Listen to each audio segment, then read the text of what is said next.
Evidently we did because we thought it'd be awesome.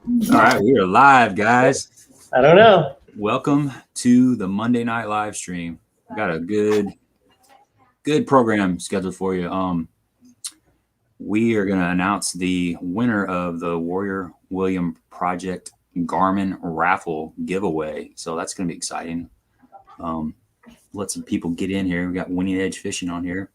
Tom is on here. Tom was the first guy on here. He's been hanging out in the background for a minute.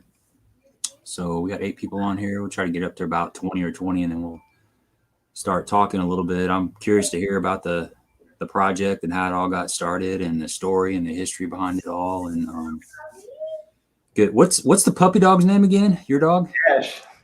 Cash and the other dog. Cash ain't no puppy. Yeah, big old Cash. Got Doug in here from Auto Tree. What's up, Doug? Hey, Doug. Doug. Doug's from Wapapella. Yes, sir, he is. We had a fun day. He took me fishing a while back. It was a good time. We're going to do it again real soon. He had a pretty good solid tournament over the weekend. Said they were flipping bushes. He lost a couple good fish way back in the bushes, and you know how that is. It's kind of 50-50. You can get the hook in them, but it doesn't mean you're going to definitely get them out. Got Phil on here. I got a story about Phil. Remind me to tell you the story about Phil. It's heck, I'll just tell it right now. If people aren't on here, they're just gonna miss out. But he sent me a text. He said he finished I think 6th in the tournament down there in Clearwater, and he said he caught a carp, a big carp, and I'm like, wow, that's cool. What'd you catch it on? He said topwater. I said, really? Tell me the story. And he said he's skipping a chug bug underneath a dock, and a carp came up and blew up on it. Yeah. So I mean, personally, I think you should get some kind of consolation prize just for having that happen to you, because that's like have you ever heard of a carp coming up and sucking down a chug bug underneath a dock? I mean, that's a new one for me. I had the only thing similar to that was a muskie at Kincaid. 3 casts in a row, 3 muskies on a topwater frog. Oh, yeah. I've never heard of that, never seen it happen, but I wouldn't have done it myself. I wouldn't have believed anybody, but 3 different casts one day. Did you actually set the hook on it, or? Oh yeah. Got them all 3 in the boat. They were smaller ones, but I was just, I thought I had a world record bass the way they hit it. I'm sure that's what Phil was thinking too. He was fishing that tournament, and you hook a 15-pound carp underneath the dock, and it's a fight. It's game on. Good stuff. So we got almost 20 people on here. So Billy, why don't you talk a little bit about the project, how it all got started, and just give us some details about it all, if you don't mind. Sure. But first I want to thank Gabe. I want to thank you for letting us bombard your show here and help spread the word about the raffle. Of course, Jay and Eric at Hawgz Baits and Rob over Winning Edge Fishing, always sharing and promoting everything that we've been trying to do. It's been really helpful. Of course, everybody else who shared or bought tickets. But the Warrior William Project was founded on behalf of my son. He was diagnosed with Rett syndrome at 11 months old. And for those of you who don't know, Rett syndrome is a progressive neurological disorder. I can't look at my brother-in-law in the background. It's a progressive neurological disorder that affects their ability to move their hands, talk, for any kind of meaningful way. It blocks them from doing that kind of thing. In William's case, it was a little bit more severe. He was unable to breathe on his own and eat. So he was on a trach and ventilator and feeding tube since 11 months old. We'll get to the hard part now. William lost his battle with Rett syndrome back in August. When that time came, we promised him that our battle wasn't over and that we're going to continue to fight to help find a cure for Rett syndrome. Sorry. It's okay, man. It's okay. So our battle isn't over. We're still striving to find a way to get rid of Rett syndrome, so no other family has to go through what our family and friends have gone through. So what we do is obviously we raise money to donate to Rett syndrome research. There currently isn't a cure. There's a lot of good scientists and companies out there that are working towards finding a cure. There's a lot of clinical trials going on, and we just want to help continue to fund that process and help get to that point one day where Rett syndrome is cured. We also offer assistance to families who have critically ill children or medically dependent children, where we can offer any kind of monetary services to purchase equipment for them that would help with their day-to-day needs, and stuff like that. So that's what the Warrior William Project is. My wife and I founded it whenever William was diagnosed, and it's become a pretty big thing, part of our lives, and it's an honor to be able to do it still. And we truly are blessed to have everybody's support to help donate, share, and bring up the cause. So Yeah, well, first of all, I'm glad I could help you guys out. It means a lot to me to be a part of this. It's a great cause, and I couldn't imagine. I have 2 kids, so I just couldn't imagine the struggle that you guys have been through. So my heart definitely goes out to you.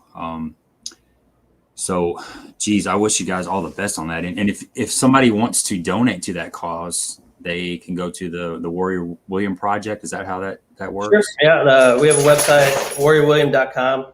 There's a way to donate on that website, or you can just reach out directly to us through the website or Facebook or however, and we can help you make that happen. So is there a specialist or a hospital in the area that's one of the things that they specialize in? There's a couple. St. Louis actually has one of just a handful of Rett syndrome clinics. So we were actually lucky enough to have specialists at St. Louis Children's Hospital that we were able to get to fairly quickly, have frequent appointments for William, checkups and clinics. And so we were very lucky that we lived in St. Louis. There are other ones all over the place. Another big one is down in Texas. But yeah, there's not in every state. It is a very rare genetic disorder. I believe William's stat was that he was 1 in a million.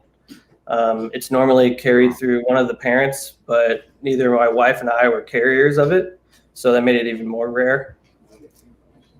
Yeah, so he was Rett syndrome affects the X chromosome, and William was functioning off of 1/4 of an X chromosome, and males only have 1, females have 2. So his progression happened very quickly, and made it harder. So yeah, well, it's good that you got to spend some time. I know it was way too short, but yep.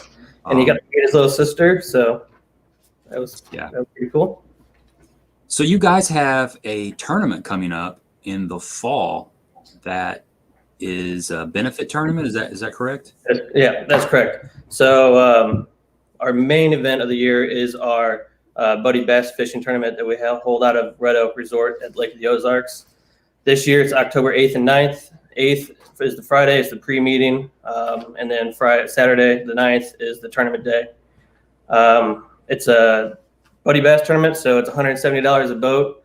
That includes your big bass pot. It also includes 2 meals. We do dinners both nights, Fridays and Saturdays. Drinks, your door prizes, and all. Then what else I got? It is limited to 50 boats, so Yeah. it's highly suggested to get your entries in as soon as possible. Yep. So our regatta permit is limited to 50 at this time, but we have quite a few boats already signed up. Registration is open at the Warrior William, or warriorwilliam.com is where you can go to register. It's all online, and then Some great attendance prizes. Yep. So Hawgz Baits is a big contributor to attendance prizes. We have a lot of sponsors and donations from them this year already. We'd like to almost try to double what the entry fee is to get back to you with everything from the meals to the door prizes everything that you can walk out of the tournament with. We want to make it worth your money to come and help donate and contribute to the Warrior William projects. Well, that's a great cause. I'm definitely going to put that on my schedule and see if I can make that happen. Yep. We have also a lot of raffle items. So buy raffle tickets from us near there. A lot of the donations that we get will go towards that as well as silent auction items. So we have a couple Kistler rods that get donated, and then we have actually a couple custom made fishing rods that will be donated this year, and those will be put into a silent auction package. Some awesome back 5 baits. That's right. They went over really big last year. And then through my dad's company, he's got some pretty powerful LED lights, shop lights that we put into the drawing as well. So they're brighter than the sun. He'll show you. He likes to do his demo in front of everybody. So Okay. there's a lot of cool stuff that's going on there, and it's a good time. Yeah, registration's open, like I said, at warriorwilliam.com, and get in while you can. Heck yeah. Pretty big this year. So is there a list of the raffle items for this tournament, or is once it gets closer to time, myself and my committee, we will put the raffle items together, package stuff up, and then we post pictures of it so people can see it. We're still getting stuff in. We're still sending emails out. I got a team that is probably on here laughing at me right now. Sean Ellison, Cassie, Brad Meyer, and Charlie Silharvey. They're the ones behind the scenes that really help push me through this and keep it going. And my brother-in-law Shad here, my other brother-in-law Aaron and Justin, all my family, they're the ones that always looking for stuff to make it bigger and better. And now we got Jay on board because of Shad and you guys, and we couldn't be happier. Yeah, that's awesome, man. That's really good stuff. So if people are wanting to donate to this cause, they can also get on the website or get in contact with you. So if you're wanting to donate items or something to the tournament, you can reach out to me, myself, Jay, or whoever. Yeah, and we are 501c3, so everything is tax deductible. I can get you that information. But yeah, there's a way to contact us on the website, and it'll send an email directly to me. But if you know one of us personally, you can email or text or call. Yeah. So guys out there in YouTube land, if you are tournament fishermen and you like Lake of the Ozarks, definitely keep this tournament in mind. I'm going to try to make it a priority to mention this, every couple of weeks, just to keep it going and just to let everybody get involved. And like Jay said, 50 boats, that fills up really, really fast. So if you're interested in that, get your entry fee in there and, donate to a really, really good cause. So you guys had a raffle. Yes. And for a heck of a prize. So I know some of the people have probably got a ticket in this raffle that are on here right now. I'm seeing a lot of names pop up here. So everybody's kind of curious. Yeah, so we sold over 250 tickets. It was a huge success. Couldn't be grateful for that.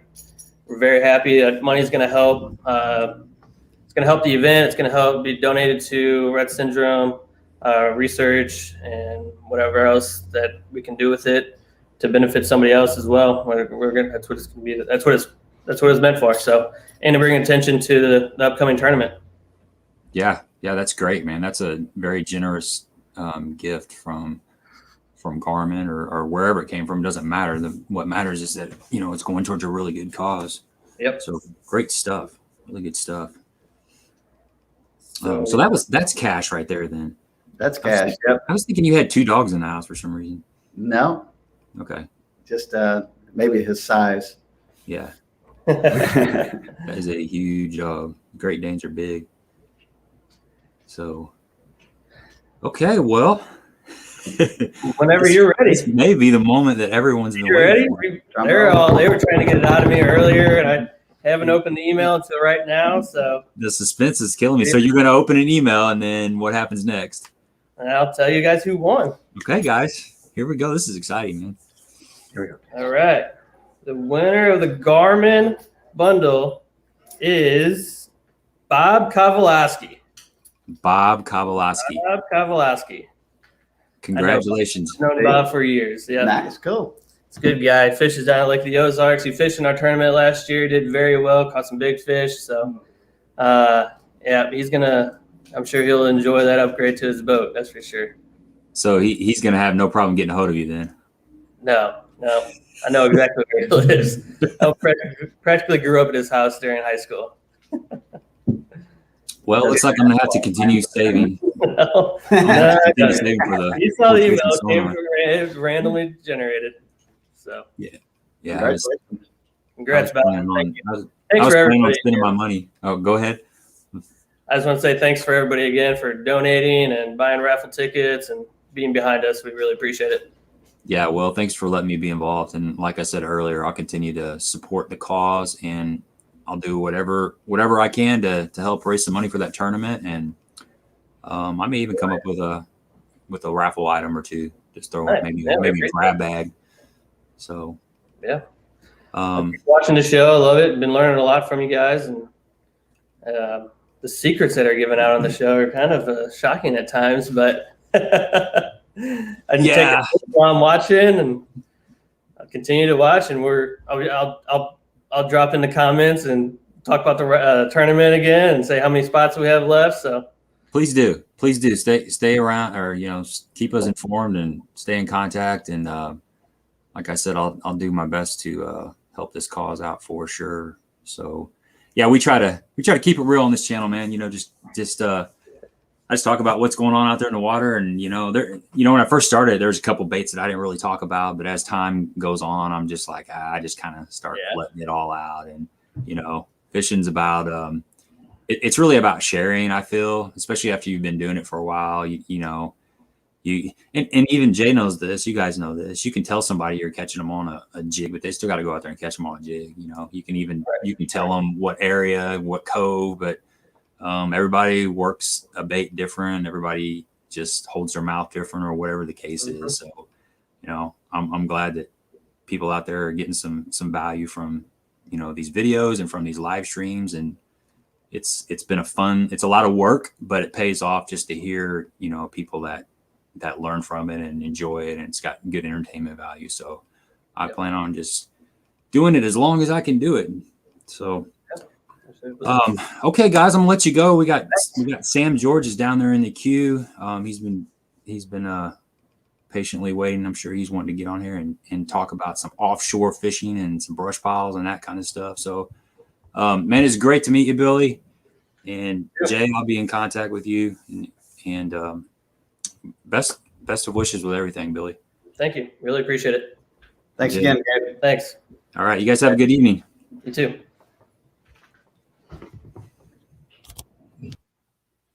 Man, I didn't win. Kind of disappointed. I was kind of saving some money up for forward-facing sonar, and then I thought, well, if I can win, then I can spend that money on crankbaits or something. But I guess I'm gonna have to keep on saving up. So we got Sam George in here, and I'm gonna go ahead and pull him in. He's just hanging out back there. Let's get him on and see what's going on. So what's up, Sam? What's up? Is everything working? What's that? Is everything working on here? Can you hear me? It looks great, man. Yeah, Perfect. Picture looks good. Audio looks great. You got a big deer back. That's a really big deer back there, man. What's the story on that one?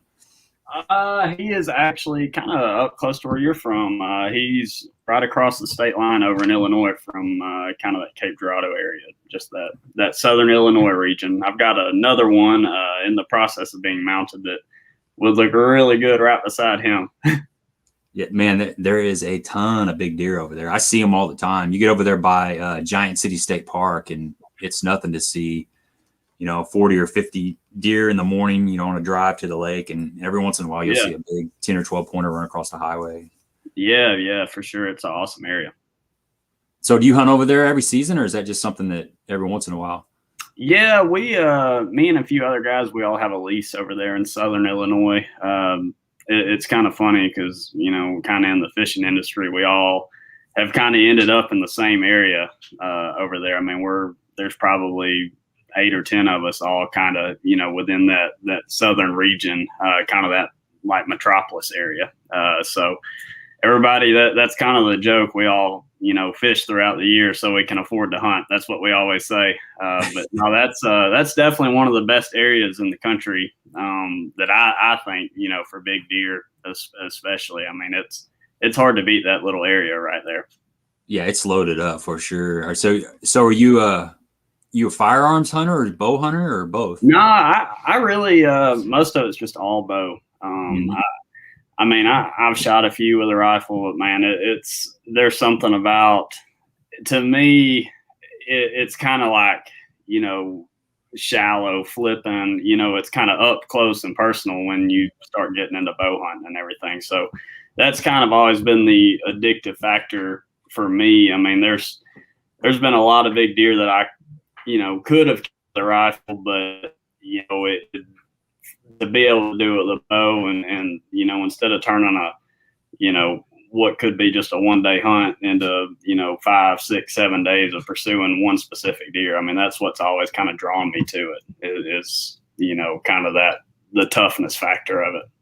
Yeah, 100%, man. I don't hunt anymore, but I used to, and I started getting into bow hunting, and I never killed a turkey or deer with a bow. I had some pretty close contact with some turkeys at times and then some deer, but they were always, about 50 yards away. And I never felt comfortable making that shot where if I'd had a gun, man, you can drop a deer at 200, 300 yards if you got the right firearm. So yeah. There's something about bow hunting. I know what you mean. It's a lot more, it's a lot more work. Yeah, for sure. I like it that way. Heck yeah, man. I mean, when you get one, you earn it, it's a totally different deal. So talk a little bit about where you're from and, your little bit of your background history and stuff. This is the first time I've met you. I know your Uncle Roger and he was telling me about you and I'm like, yeah, man, I know I've heard of Sam. And I wish I could have been a fly on the wall for that conversation. he's a fun guy, man. He's one of a kind. They don't make them like him every day. Yeah, he's definitely an original. So have you always been you're from Alabama or did you move there? Or what's the story? Yeah, I grew up in Alabama. I was born in Birmingham. I moved to Athens, which is kind of north central Alabama. When you're a fisherman, you don't really know towns, lakes, but if you put a dot right in the dead center of Wheeler, Wilson, Pickwick, and Guntersville, like basically right along that Tennessee River line, we're smack dab in the middle of it. I can be at about all of them within 30 to 50 minutes. So it's a really good area. We've got Smith Lake as well. It's only about 45 minutes. So there's a lot of diversity. A few years ago, I believe I think it was the year Justin Atkins won the FLW Cup. There was a time where we had like every Tidal and bass fishing was held within like this 60-mile radius in North Alabama. There's so many guys that moved to this area from, California and out west. They moved to that Guntersville region just because, I mean, it really does kind of give you the most diversity, when it comes to fisheries within one area. It kind of was I guess a good fate for what I wanted to do. When we moved to Athens, I was probably only 5 years old, but I mean, as far as growing up, wanting to do what I'm doing, I couldn't have picked a more perfect location to pursue what we're doing right now. God, yeah, I didn't realize you were right smack in the middle of all that. That's man, that is ideal. Yeah. I mean, I live in the middle of some small lakes, but they're definitely not the lakes you mentioned. So it's a completely different story. That's pretty cool. So did you fish? Were you involved in like high school or college fishing or anything like that? So high school fishing, about the year, I'm 25. So about the year that I was kind of getting closer to graduating high school was when high school fishing was kind of becoming a thing. And it's actually really funny because when I was in high school, I was actually homeschooled the last, I guess, 4 years of my school. I was homeschooled and throughout high school, but I still remained, really close and involved with my local city school, just because that's where all my friends were. But they began to talk about, a fishing team. And, I was one of probably 4 or 5 kids that fished. I mean, that just wasn't really a thing. And I basically laughed it out the door. I mean, the whole high school fishing thing to me was just like some mythical thing that's never, ever, ever going to happen. And about the time I got into college, and college fishing had been a thing for a while, but I never fished in college. I started doing opens and coastas and things like that, but and doing my school through our local community college. But college fishing had been a thing, but as far as high school, it was just starting. And it was kind of really funny because, I never thought it would take off at all. And Athens, my hometown, we have one of the bigger fishing teams now in North Alabama. So it's kind of funny how it all played out, because I mean, I would have never thought that high school fishing, even college fishing, at the time, I never imagined it would become what it has. I mean, it's opened. I haven't been involved with them personally, but I know, I mean, some of my best friends have gone through those programs, and I mean, it produces, I mean, it's like every other sport, it's really produced some of the top guys in the industry right now, like Jordan Lee and things like that. I mean, they all went through that program, and it's, I tell you, it makes it kind of difficult because you don't really have much, room to slip anymore. I mean, these guys, you get some that come straight out of, college, even high school. We get a lot of younger guys, fishing. We've had them fish the tour when I fished the tour for a couple of years. I mean, they come right out, and it's not like, I mean, there's not really a grace period where they struggle. I mean, some of them come right out and go to catching them right away. And, it kind of forces you to up your game, every single day. Yeah, I fished a BFL about 3 weeks ago down in Table Rock, and we were staying right next to some high school anglers. My travel partner has been kind of helping out these high school anglers, and they were in the cabin next to us with their parents, and we were mingling throughout we were there for like 4 days. So we were barbecuing and just hanging out and stuff. And the first tournament, there was 2 tournaments. There was a Saturday BFL and a Sunday BFL. And the one kid, he finished in, I think, 10th place in that first tournament, 230 boat field. Yeah. That's a pro angler. But I was talking to him, and I asked him how he caught his fish, and he caught a lot of them on shaky head. But he's like, yeah, I was throwing a glide bait along the bluff walls behind my boater, and he said I caught a 4.5 and a 3.5, and he's 15. Yeah. And he's already comfortable with, throwing a glide bait on the, bluff walls and things like that, just from, it kind of goes to what you were talking about, how far along people are when they get out of high school, if they've been in a high school fishing program, and then you throw college on top of that, and they come out and they're hot and they're ready, and they know what's going on. So they just jump right in and take off. I can imagine fishing against all those people like that. Yeah, absolutely. It's, high school and college, both. I mean, they offer the biggest thing it comes down to is experience. I mean, you can read every article, you can watch every video, but really and truly, at the end of the day, until you go out and do it, experience it, and, you have to do it personally for you to really, make it into what it needs to be. And, college and high school both now offer that at such a, not all the time, but a really affordable way to do it. Like the teams have sponsors, they have fundraisers, it's not, a lot of it's not coming personally out of your pocket. And, that's what prevents a lot of guys from gaining that experience, is some of them simply can't just afford to take off weeks off work or, come out of pocket and go do that for a week. But, a lot of those teams offer opportunities for these guys to go, and kids to go, gain knowledge on bodies of water where, when you finish up your school or degree and, you can afford to do it on your own, you're going to go compete for, $100,000 on that place. And so it kind of, really offers a good way for those kids and college kids and stuff to gain knowledge in different areas of the country and all that. So it's a really neat program. I wasn't personally a part of it. But I definitely 100% support it. I mean, some of the best guys I've been around on the lake, they all came through that program.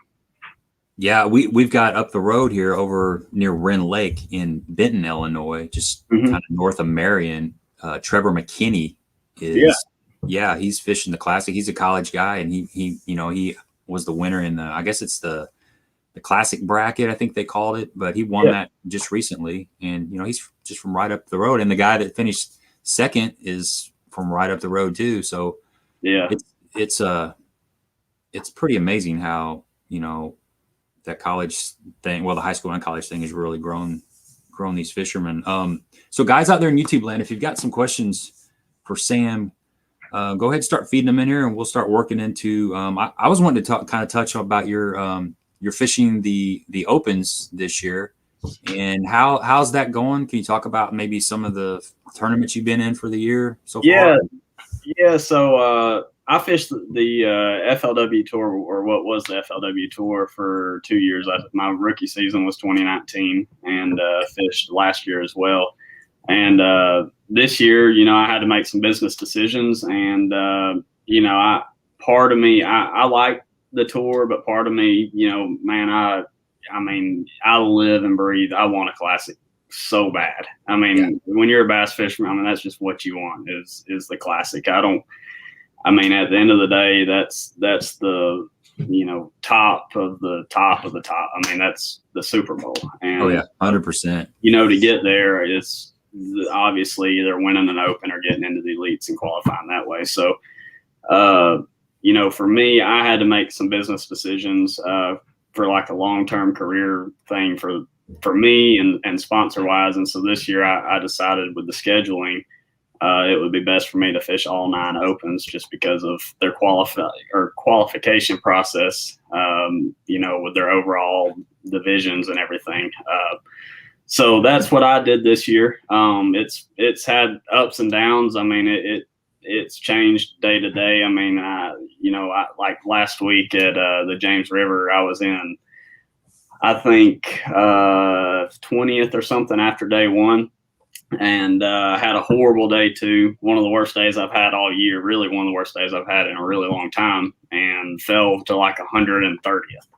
So, you go from, right where you need to be to now I've got to go, like put the time, effort in, like I've got to, kick it in high gear at these, next events to get back in at points wise. So, it's got a lot of ups and downs. That the thing is, man, it's so competitive. Back to what we were saying. You don't have much room to slip. I've done this for probably 6 or 7 years now, trying to qualify, and qualifying for the Elite Series is without a doubt one of the hardest things to ever do in the sport. Just simply off of the number standpoint. You're competing against 225 guys for basically 3 spots. And it's hard. I've had, in 2016, I missed it by 1 place. And I can still remember every fish catch. It was just one of those perfect seasons, basically. And you still you still come up just 1 place short. So, there's no room to slip. It's highly competitive. But when you get there, I think that it would be one of those where it's immediately worth everything. Mm-hmm.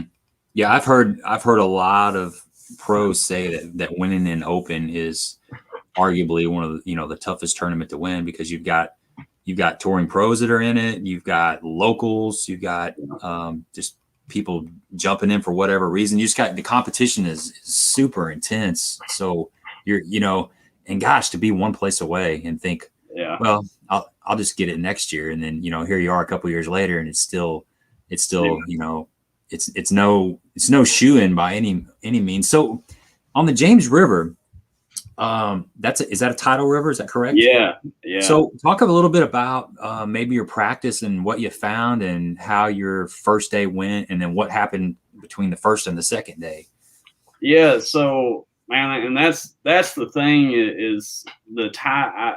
Really, at the end of the day, the tide can either be your best friend or be your worst enemy. And day one, it was totally my best friend. I had a really late boat number on day one. I got to fish until like 5:15, and the tide had started coming back in at about 11 o'clock, and it got right about 12:30. And what was happening was I was catching them out of lily pads, or well, I guess we call them arrowheads, but basically these pad fields would be completely dry, like no water, period, end of story. Like you can walk through where the fish were. And so what happens is that tide goes out, and then about, an hour and a half to 2 hours later, it'll start, coming back in, kind of starting to get into the base of those pads again.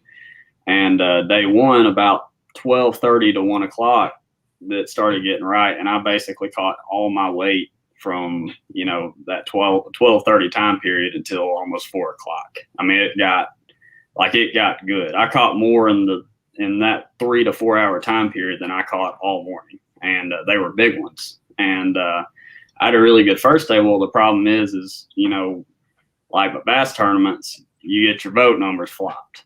Well, when you get your boat number flopped, so now I'm in the first flight. And not only that, is the tide gets an hour later every day with a 45-minute run. So on day one, it got good at 12, which means on day two, it's going to get good at 1, but I got to check in at 2 with a 45-minute flight or with a 45-minute run. So basically, all my fishing time for that pattern was basically gone. I mean, just had to write it off. And I knew, and the aggravating thing is had I figured that out in practice, I could have prepared for that a little bit, but I didn't really get dialed until, kind of lunchtime on day one. And, unfortunately, I didn't really have a deal that could be a backup for that. And I abandoned it on day two, about 10:30 or 11 o'clock, thinking I could catch, I call them business days is what I refer to. And it's when, it's just everything's hit the fan and you just need like 10 pounds and just get by, get your points and get home. And I made what I call a business decision and tried to go scrap up 10 pounds. And man, it was like one of those days I just could not get the bites, and it was aggravating. I mean, even at the end of the day, I look back and I still feel like I made the right decision, but I just didn't get the bites. And it wasn't how I envisioned that day two to go. Yeah. Well, and as it gets closer to weigh-in and you're scrambling, things just intensify. You're not able to relax, and maybe you need to slow down and give the bite a little bit longer. But I'm speaking for myself. That's how I get. A lot of times if I'm really struggling the last hour of tournament, I may pick up a lipless crankbait or something and start covering water, just kind of looking for a bite. But sometimes I probably would have been better just to pick a small area and just really slow down and pick it apart. But man, I've never fished tidal water, so I don't know anything about it. But gosh, I mean, I can see the situation you're in where you had to wait for this tide, and it's Mother Nature. She's going to do what she does. It doesn't matter what your boat draw is, and you're just kind of out of luck. So those fish, when that tide is back down, they're just pull out into like the gut of the place, or they find any cover that's still in the water. What do they typically do in that kind of situation? Yeah, that's typically that falling tide on a tidal place, typically the falling tide is better. And I've been there a lot. I've had some decent events there. I've let a couple get away from me that I really, wish I could go back. At the time I thought I had a shot to win, and kind of like what happened, I just couldn't put multiple days together, with the tide and everything. And the thing with that falling tide is it really basically reduces where they can be. I mean, I've seen it in the summertime, especially, not so much this time of year, but when it's just straight summertime, no spawning fish or anything. I've literally seen where they'll be 300 yards from a creek channel, and at low tide, it's completely dry. I mean, they literally will swim like 300-400 yards back into these pad fields, and then when the tide gets out, they just come right back out to the creek channel. Then it comes back up and they go right back up. I mean, it was literally dry where where they are sometimes. Wow. And it's pretty wild, but typically when we're there, it's really hot, and that falling tide, it makes them get on really predictable stuff. And kind of like what we're going to talk about here in a little bit, a lot of it's, brush and brush piles. And when I say brush piles, I don't mean, 25 feet deep. I mean, it'll be, they call them stake beds up there. These guys will go in and put 2x4s or 2x6s up in a formation. And, all these creeks have current just rushing out of it. And these fish, whenever the water gets low, there's nothing else for them to get on. So they'll get behind these stake beds or on brush piles, and they're relatively shallow. They're 3 to 4 feet deep. And, but it's the only thing for them to be on. So it makes it very predictable. But this time of year, the majority of them, in my opinion, were spawning or trying to spawn. And which was really wild to me, because in my head going up there, I kind of figured, if you went to the lowest tide, whatever had water on it, they had to spawn there. Yeah, that's what I was just getting ready to say. That makes sense to me. And that's what I had in my head getting there. Well, the first day I got there, I went into a little bay, and it was high tide, and I look over, and I immediately see 3 or 4 fish. And I mean, they're in like this much water. I mean, on big bright spots, laying around, laying eggs. I mean, doing what bass do. Huh. And like 3 hours later, I came back, and I mean, their bed is like 30 yards from any water where they were. And then I was like, man, I know what I saw, but maybe that's not what they were doing. And sure enough, the water came back up. I went back just to see, and they were right back up there together. They might have a little suitcase or something. They scoop their little eggs in there and swim off, and then when the tide gets back up, they come back and drop them back down. I have no idea what they do, but I mean, which really and truly, I mean, at the end of the day, their bed stays wet, so I guess they, the eggs are okay. So, I mean, I guess they use it for kind of like a nursery. They just leave for, an hour, and then an hour, they swim around, chase bluegill, whatever they want to do, and then come back, and, their eggs. I mean, it's not like bluegill can go up there and get them. There's no water. That's true. Yeah. But it's wild, man. I saw a couple of them, and they'll stay on their beds as long as they can. I saw a couple of them, almost laying sideways, like with their heads up on it like that, trying to stay on there. But, yeah, it wasn't what I was expecting. So, like, this time, whenever the tide came up, it was when it got better. And I had practiced my whole practice for that falling tide, because typically that's what's good. And I wish I'd have calculated a little more, into the plan of what, what was going to happen when that tide stayed low for that second day. But can you see that question from Bradley Clark by chance? Yeah. Okay, I just want to make sure you can see it on your end. So he says, what does a season cost as an angler to fish, travel, gas, etc.? Man, it really depends, obviously, on what you fish. Entry fees are high. I think the year it changed. I'm trying to remember what it came out to be last year, because we had some changes with COVID and everything. We had some of the Major League Fishing guys come fish our stuff. I'm trying to remember what it cost. For the tour alone, I think it was like right at $35,000 just for your entry fees. Mm-hmm. And gas. I mean, there's no telling what it's about to cost, but it you're looking at, obviously, depending on how far you're going. I'd say for fuel in your truck, average per week is anywhere from, it can be anywhere from, $300 to $600, $700. It really depends if you're talking a 20-hour drive, 2-hour drive. Fuel for the week, boat wise, man, it's really not that bad what you would think it would be boat wise. I really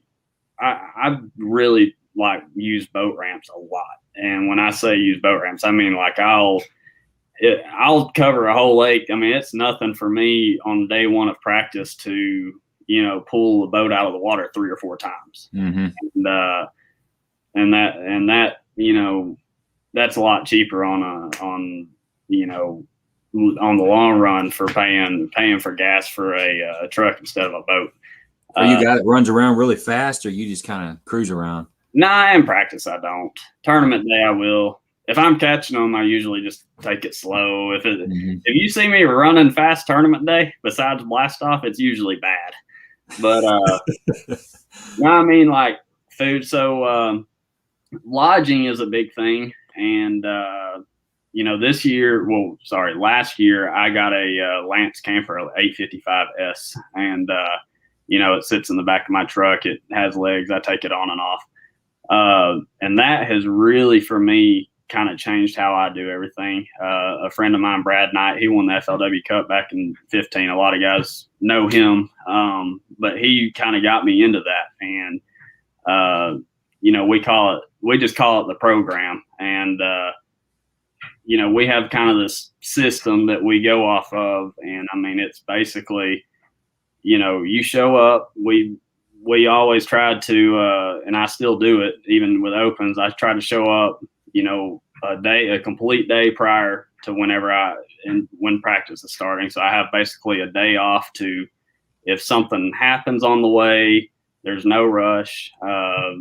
It's basically a step-by-step system to keep you kind of relaxed and focused. And I get my groceries before I leave town. It's got a fridge. I put all my stuff in there. When I get to town, I get to my campground, and I basically either go to the lake, go to the gas station, or go to the camper. I don't see anybody, hardly talk to anybody. That's just kind of what works for me. And financially, they're expensive campers, but at the end of the day, my payment on my camper and campgrounds every month is less than what I was spending for hotels per month. And for me to, I don't necessarily save money. It's about the same, but to have the system where I have my own bed, TV, it's basically home away from home. And that's what works for me. I try to be pretty strict with how I do things. I have a system that that I think really, really works. It's worked for me for a couple of years now, and I feel like that I perform better. It's kind of my home away from home, and I'm not really involved with large groups of people. It's kind of, you don't get involved in dock talk and all that. So that kind of, expense wise, it's about the same as hotels, but it's I'd say per tournament, if you were just staying at hotels, you're talking probably $500 a week plus, I'd say $500 to $700 a week in fuel plus your entry fee and food, which is, I'd say, $20 to $30 a day. So whatever that adds up to be is whatever answers your question. It sounds like it adds up to be a lot. So you got to, it's expensive. Save money any way you can. Yeah. Frankie's wanting to he was on here last week. He was talking about getting involved in the BFLs as a co-angler, and he's kind of, wondering where he should start and how he should get involved. And, I would say there's two ways. One would be to pick a lake that you're curious about, that's within, reasonable driving distance, or pick a lake that you're familiar with and you got some confidence in it, and just jump in one, and see what happens. Did you fish as a co-angler very much? I never did any co-angler stuff. No, I never did, but I will tell you that is one of the best ways, to learn. And I say it all the time, to guys that message me or if I talk to them in person about how to, get better. And I always, try to get better as well. I don't think that you can ever really stop learning in this sport, but the best way to do it is to get in the boat with as many people as possible. Yep. I've had guys that, I've had co-anglers get in the boat with me and right off the bat, in the first 5 minutes of the day, just kind of watching them fish, you kind of are like, yeah, this guy needs some work or something like that. And then all of a sudden at the end of the day, like you'll get on a bank or something and they'll start catching them behind you. Well, you'll start picking up like, they're flipping into that tree and letting it sit 5 or 6 seconds longer than I am. Maybe I need to do that. So like, it's kind of a two-way street with it. I mean, and so really, you know, I've had a lot of co-anglers teach me stuff, and I've you know, had a lot of co-anglers tell me that I've taught them stuff. So it's kind of a pretty cool two-way street. And I mean, it's definitely the best way to you know, learn and to get really involved in it, you know, at a relatively inexpensive price. Yeah, I agree with that. The more people you can fish with, the better off you are. You learn, you know, say something as simple as fishing a plastic worm. There's a bunch of different ways to fish a plastic worm, ways to, you know, ways to weight it, the size of weight, where you're throwing it, how fast you fish it, how slow you fish it. Are you stroking it off the bottom? Are you dragging it? Are you twitching it? You know, and each person is going to have a little way that they do it a little bit different from the guy before. So you get that as a co-angler. And, you know, I fish as a co-angler now, but I also fish local tournaments as a boater, team tournaments and stuff. And, you know, I fished in a bass club for a long time. And I always tell people, you know, get in a bass club. If you've got a local bass club, that would be my first step, is to jump in there and, you know, get in there with the bass club, because you go to the meetings and you get to know these people. And not only can you fish on the, you know, tournament day, but you could probably pre-fish with them, or you can just go fun fishing with them. And I would do that for a year or two until I got comfortable. And then if I wanted to move over to the BFLs as a co-angler, I would do that, or jump in the front of the boat in the club and just go from there. But, you know, Frankie, however you want to do it, I think you're going to be fine. You're going to learn a lot either way you go. And I recommend it highly. It's a good time. So there you go on that one. Brian says he loves to fish the BFLs for that reason. You learn something on every outing. And man, just like you were talking about, Sam, I've had tournaments where I was catching them behind my boater on like a shaky head, something real finessey, and he was kind of throwing a moving bait, like a spinner bait, and just his fish had turned off or something. And next thing you know, we're both fishing shaky heads, or vice versa. He's catching them on something and I'm just not getting bit. And, you know, we start talking about it, and next thing you know, he gives me one of the baits that he's catching them on. So you got to kind of work together. Sometimes you're fishing, you know, you guys are, it's two different tournaments going on in the same boat, but there are times when you got to pay attention to what the other guy is doing and learn from him. Don't be hard-headed. So we got Todd in here. What's going on, Todd? Good to see you. So did you have gas shortage up there in the James River? They tried. I got off the water. I think it was Tuesday. I got off the water pretty early because some buddies of mine had called saying that, you know, it was starting to kind of be a problem. And I waited in line. We were at some little store in the middle of nowhere. We had to wait in line probably 20 minutes or so. But after that, it kind of worked out. We took I didn't have my camper with me this week. I have a friend of mine that lives up there, and he has a neighbor that had a ski boat, and we actually took it and filled it up with gas in case we had to siphon it out. But now we the first day all that started happening, it was kind of, you know, we kind of thought it would get bad, but it kind of went away, you know, later in the week. And one of the marinas there on the water had actually, you can fill up on, you know, by water or by land. And one of them had actually saved their tanks for us. So worst case scenario, you know, we could get gas there. So that was nice of them. And but now there was some talk about it. It was going to make it interesting because up there, I mean, everybody runs really, really far to the Chickahominy River, that kind of area of the James River. And, you know, it's probably 45, 50 miles. And on a boat, you go through gas quick. And there's already enough factors on that place. Worrying about gas wasn't fun. Yeah, I was watching the news a while ago, and they were showing some lady, they were talking about the gas shortages and how we're, as humans, we're programmed to go into that panic mode when we see there's a shortage, and kind of like the toilet paper deal, the paper towel deal during the COVID thing. And she had an SUV, the tailgate was open, and she had probably like 6 or 7 jugs. You know, some of them were big jugs. She was just pumping gas in them. And I was thinking, man, if she has a wreck or if somebody rear ends her, that's going to be bad for everybody within 10 miles. So people get a little bit carried away on that.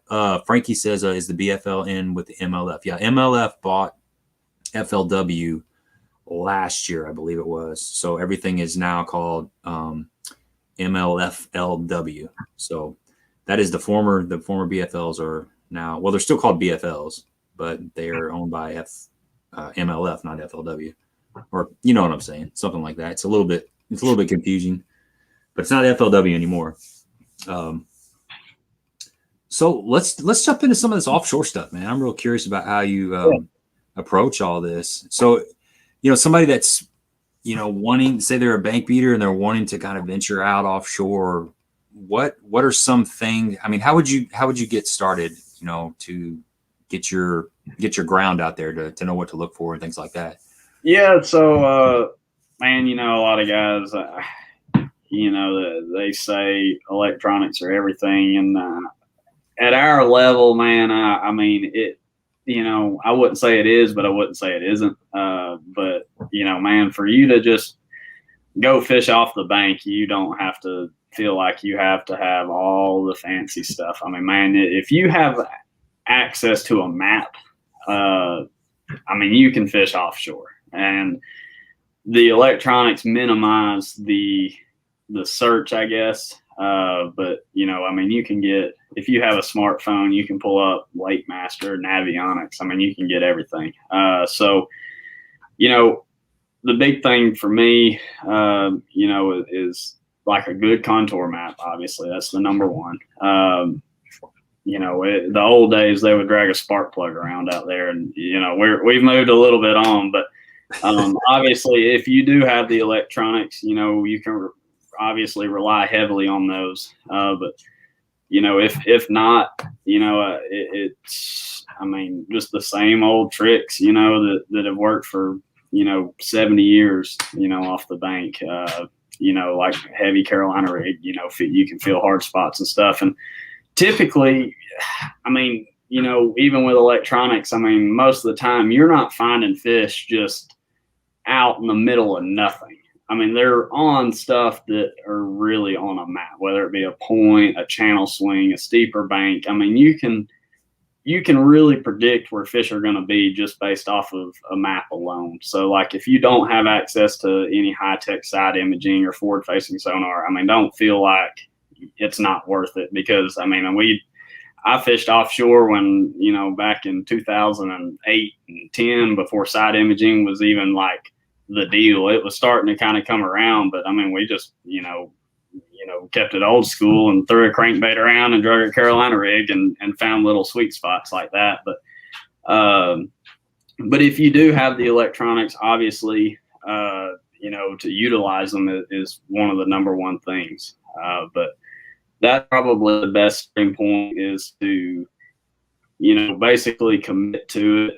And you need to do it at the right time of year. It's not a thing. I do believe fish are out there all the time, but there are really key windows and high percentage of times of the year when it's worth it to find fish. Because I mean, it's so easy at the wrong time of year to pull up on a place and fish it one time and then never try it again. So if you're really wanting to try it, kind of that late May and June, is typically when it starts to get right. And if there are fish willing to get out there, they're already out there. I mean, I fished this morning, and I fished some of my best places that, I mean, they weren't out there yet. I mean, they were not even close to being out there, never saw a fish. And, if I had said today is the first day I'm going to fish offshore in my life, I'd never do it again. Mm-hmm. So, you need to make sure you give it an honest try, and that'll give you the confidence to try it, in the future. Yeah, I agree with you 100%. Something as simple as, like you mentioned, just a point. Take a main lake point and take say a 6XD, something that gets down there around 19, and cast it, and just keep casting it, working your way out the point until you figure out, that crankbait runs that depth. So this is how far you're out there. And then like something like Carolina rig or a big heavy football jig, and try to feel around for hard spots, but you can just literally take a point and get out off of it. And, technically you're offshore fishing. And I've got places on these local lakes that I check almost every time I go out, especially this time of year, you know, as it gets towards the post spawn, and I cruise by there. You know, I'll scan a couple points or a couple offshore humps and stuff and just looking to see if they're out there yet.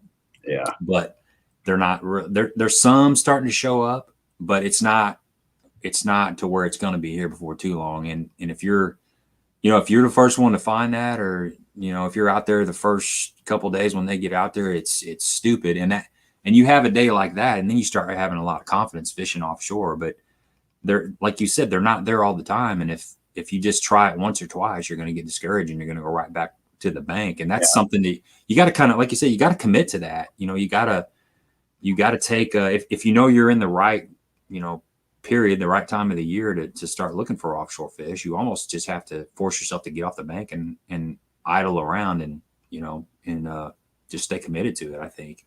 Yeah, absolutely.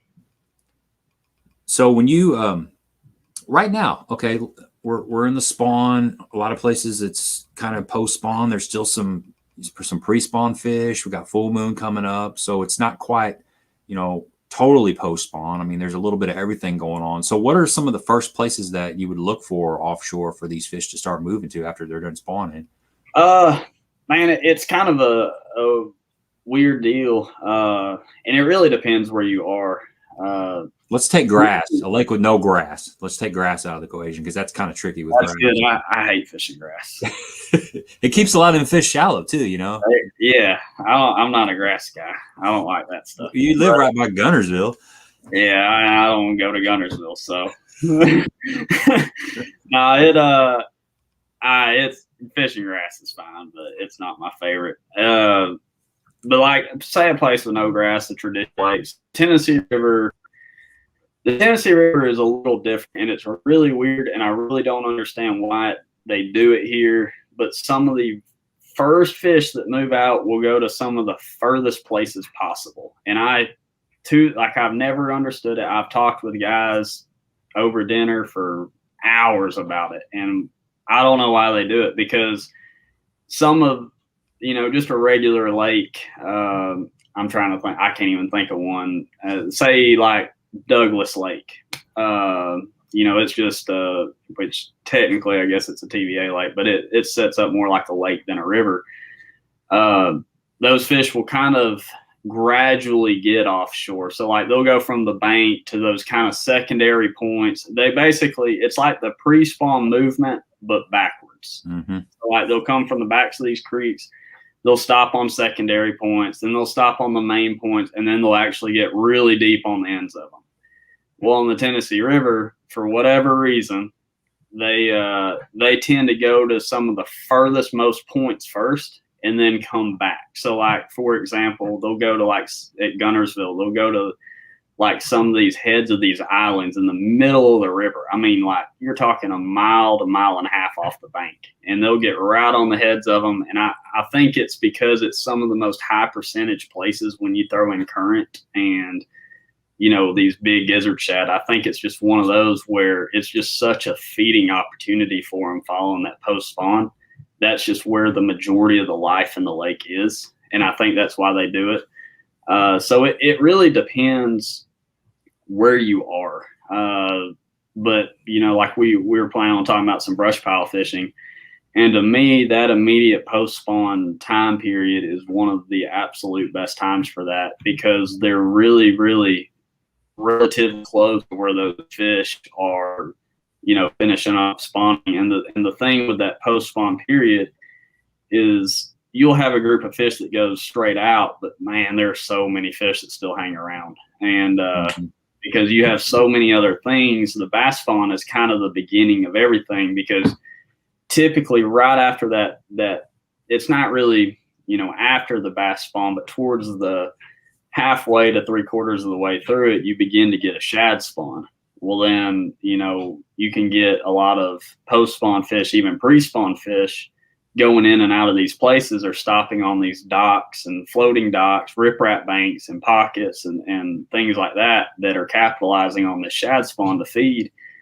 And so, you know, those aren't typically way off the bank. Those are still close within those spawning areas. And you know, I saw it today here at home. You know, I went into a lot of pockets, and there were bass still spawning pretty heavily. But I also caught 2 or 3 that were on bluegill beds that are just hanging around bluegill beds, cruising, chasing brim because the bluegill spawn has started. So, you know, the deal, my thing is yes, a lot of fish go offshore right off the bat. But man, in the post spawn period, it's really, in my opinion, really important to capitalize on the other, you know, forage spawns as well. But one of the best things to do that is, you know, say a bass, you know, the shad spawn is a deal. The shad spawn happens at night. And when you see that for the first hour of daylight, you're actually seeing the very end of it. That's been going on all night, especially on those full moon, warm nights. I mean, that's like been going on from basically dark until daylight, and you're catching the tail end of that.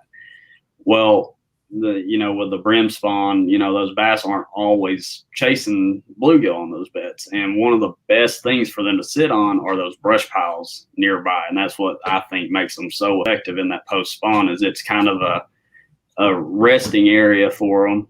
And I mean, they feed off of it, obviously, because you catch them off of them, but it's a really, really high percentage area, a perfect place for them to set up. You know, when they're not up chasing shad or not up chasing bluegill, it's relatively close by. You know, typically some of my favorite ones aren't even deep. You know, I mean, some of my favorite brush piles that I catch them off of are only 6 to 8 feet of water. And I think the reason being is it's no different than you going down the bank, flipping, you know, wood and stuff, catching fish. It's this is places that are usually untouched. And, you know, a lot of times those big ones will get right around it, either right before they get up on a bed or right when they get off of it, or if they're chasing shad in the morning or bluegill in the evenings. It's just a perfect place for them to be. Yeah, and they can slide out there and get a little rest because everybody and their brother's been going down the bank beating on them for the last 3 months or so. And, you know, something that happens around here this time of year and really after the spawn, you know, in the hard post spawn, is we've got a lot of grass lakes around here. And a lot of the fish, most of the fish will kind of hang around the grassy areas for a while, kind of rest up. You know, they'll pick a little bit thicker mats, or they'll pick lay downs or brush piles like you're talking about, you know, kind of shallow type brush piles. And they'll kind of hang around for that bluegill spawn. Some of them never leave. Some of them just stay in the grass. They get harder to catch because the grass gets thicker and they got more places to hide, and they don't really need to leave. But there'll be another group of fish that seems to wander out as the shad population starts building up, or they start becoming more nomadic, or I'm not sure what the word is, but they decide to go out a little deeper and then they start feeding on shad. So you got kind of two populations of bass. You got the bluegill shallow fish, and then you got the shad fish. And those are the ones that, you know, I like to target after I'm bored with fishing really shallow. I go out there and play around trying to catch those offshore fish and stuff. But so yeah, like you said, every lake's a little bit different. But bottom line is, it seems like the forage is the key. As long as there's bait around, you know, they have a tendency to stay shallow until they're, you know, ready to move off to the next part of the summertime or the late spring or whatever. Yeah, it's you know, I think obviously their whole life. I mean, a bass, his whole entire life, and I say this all the time in seminars, I mean, he's either worried about, like when you catch one, he's either worried about feeding or reproduction, or basically the fact that he's like just purely out of aggression. And so, I mean, that's all a bass in his life. That's all he's worried about, is reproduction and food and survival. That's all they want to do. So, like, you know, at the end of the day, the biggest key to everything except for the reproduction phase is the forage. And you know, like we said, I mean, they're going to go where the food goes. And if you have a place that they rely heavily on, you know, say like panfish, like brim, or, you know, shell crab, you know, whatever the forage is in your lake, they're going to relate to that more. If you know, if you don't have many shad, they're going to stay up there shallower longer, and because of the bluegill spawning. But, you know, like we said, if you have predominantly shad and that shad spawn ends and those shads start going out deep, you need to follow them. Mm-hmm. Yeah, and I've seen before the thermocline gets set up too. Is another thing that happens. Is sometimes this might be kind of piggybacking off what you're talking about, where they go really far out. But a lot of times you'll see those fish. You'll see them go really, really deep, just kind of like they do in the fall, like when the thermocline breaks at the end of the summertime, and all of a sudden you'll see fish go really, really deep for whatever reason. Maybe I don't know why they do it, but sometimes you'll see those fish get out really deep. And I think they're just kind of resting and kind of getting their head straight before they come back in and start feeding. So that's something that I see happen out there looking offshore. Jimmy wants to know, can you recommend some deep diving crankbaits that won't wear you out? Yeah. So, man, really and truly, probably just the best one. And I mean, I don't know any pro that doesn't have one is a 6XD. I mean, it's I throw all of them, you know, in the Strike King series, and we'll go into that here in a minute. I throw, you know, I know a lot of people, they either throw a 5XD or 6XD. I throw all of them. I throw the 4, 5, 6, 5XD, and 6XD. I throw all of them. The XD series has a curved lip on the front of it. That little lip that comes up, man, it changes. It's a lot different than just their regular 4 through 6 series. You have a lot less resistance, and that lip helps it get a lot deeper. So like a clean bottom, things like that. If you're in, you know, relatively clean area, you know, and don't want a crankbait that really pulls really hard, that'll wear you out. That's probably the best one that I can think of. Yeah, I agree. I've been throwing a 6XD the last week or so around here, and it doesn't wear you out. But one key thing is having a good rod, really. You know, what you're throwing it on is real important on whether that bait wears you out. You know, so you got what kind of setup you got for that, for cranking? I throw a Lose, the Mark Rose Ledge series. I think it's the big crankbait #2 rod. It's like it's a 7-11 and a half, I believe, or 7-10 and a half. And the key to it is it has a really, really long handle.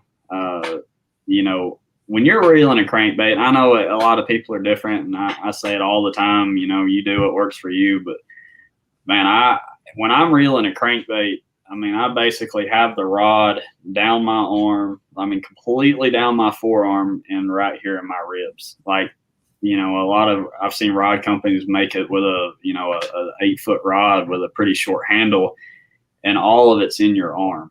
And that's how you get worn out really, really fast. I mean, if you can have, you know, that resistance, you know, kind of on your body more with that longer handle, that helps, I mean, tremendously, especially on a day where, you know, you're predominantly cranking the whole time. It's like a night and day difference. And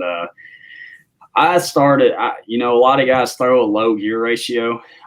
This year I've actually done something a little different. I'm throwing all 8 3-to-1 reels, the Lose Hyper Mag, on everything. And I mean, those high gear ratios have been around for a little while. But this year, you know, I really spend too much time in a deer stand thinking about this stuff. But I kind of started thinking about, you know, kind of gear ratios and looked into it a little bit. And Aaron Martins is a huge believer in that fast gear ratio. And I started looking into more reasons why.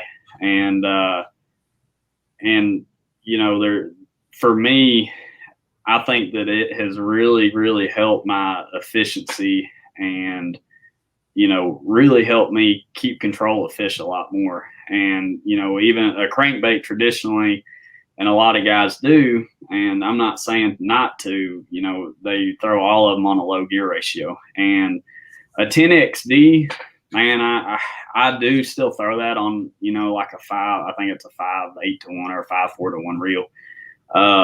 Just because of the simple fact that it's a big bait. But now that I've started throwing like a 8 3-to-1, I mean, you know, with a regular crankbait, like a 6XD or a 5XD, Even square bills and stuff, I've started throwing it on an 8-3 to 1. And there, you know, a lot of people say that fast gear ratio wears you out. And if you're winding at the same speed as a 5 to 1 ratio, it will. Well, the thing is you can barely turn that handle like this and it's going the same speed as a 5 to 1. Yeah, right. That's kind of my thinking with it. And that's a 10XD and that's a 6XD. So you can see the difference. Yeah. And a 10XD is a very, man, it's a very situational thing. I mean, it's not a bait that everybody's going to throw all the time. That's a really deep bait in a place with big shad, big fish. I mean, it's not something that you're going to go throw on a, little dirty lake somewhere. I mean, but with that rod or with that 10XD, I still throw it on a low gear ratio right now, just for the simple fact of how big of a bait it is. Yeah, I've been throwing. I actually got a loose. It's a team loose. It's a couple of years old. It's a 7'10". It's ART. I believe it's a graphite composite. But I got a 7 to 1 gear ratio reel on that. And I talked to a couple of guys about what reel to get for deep cranking, and everybody was telling me 6'4", but I'm pretty good with 7 to 1. I'm almost 7 to 1 across the board, kind of like you're talking about 8 to 1. And I'm usually mindful enough to slow down if I need to slow down. There's times when I'll get on a hot bite or catch a fish and I'll find myself reeling just a little bit too fast, but usually it doesn't take me too long to come back to center and keep it slow at the right pace. So, I like that 7 to 1 or 8 to 1 because I think you can cover more water with it. Obviously, not so much because you're moving your bait faster, but the time in between your cast. Obviously for flipping and pitching, you make your pitch. When you're done, you can reel it in faster and you can get it back out there.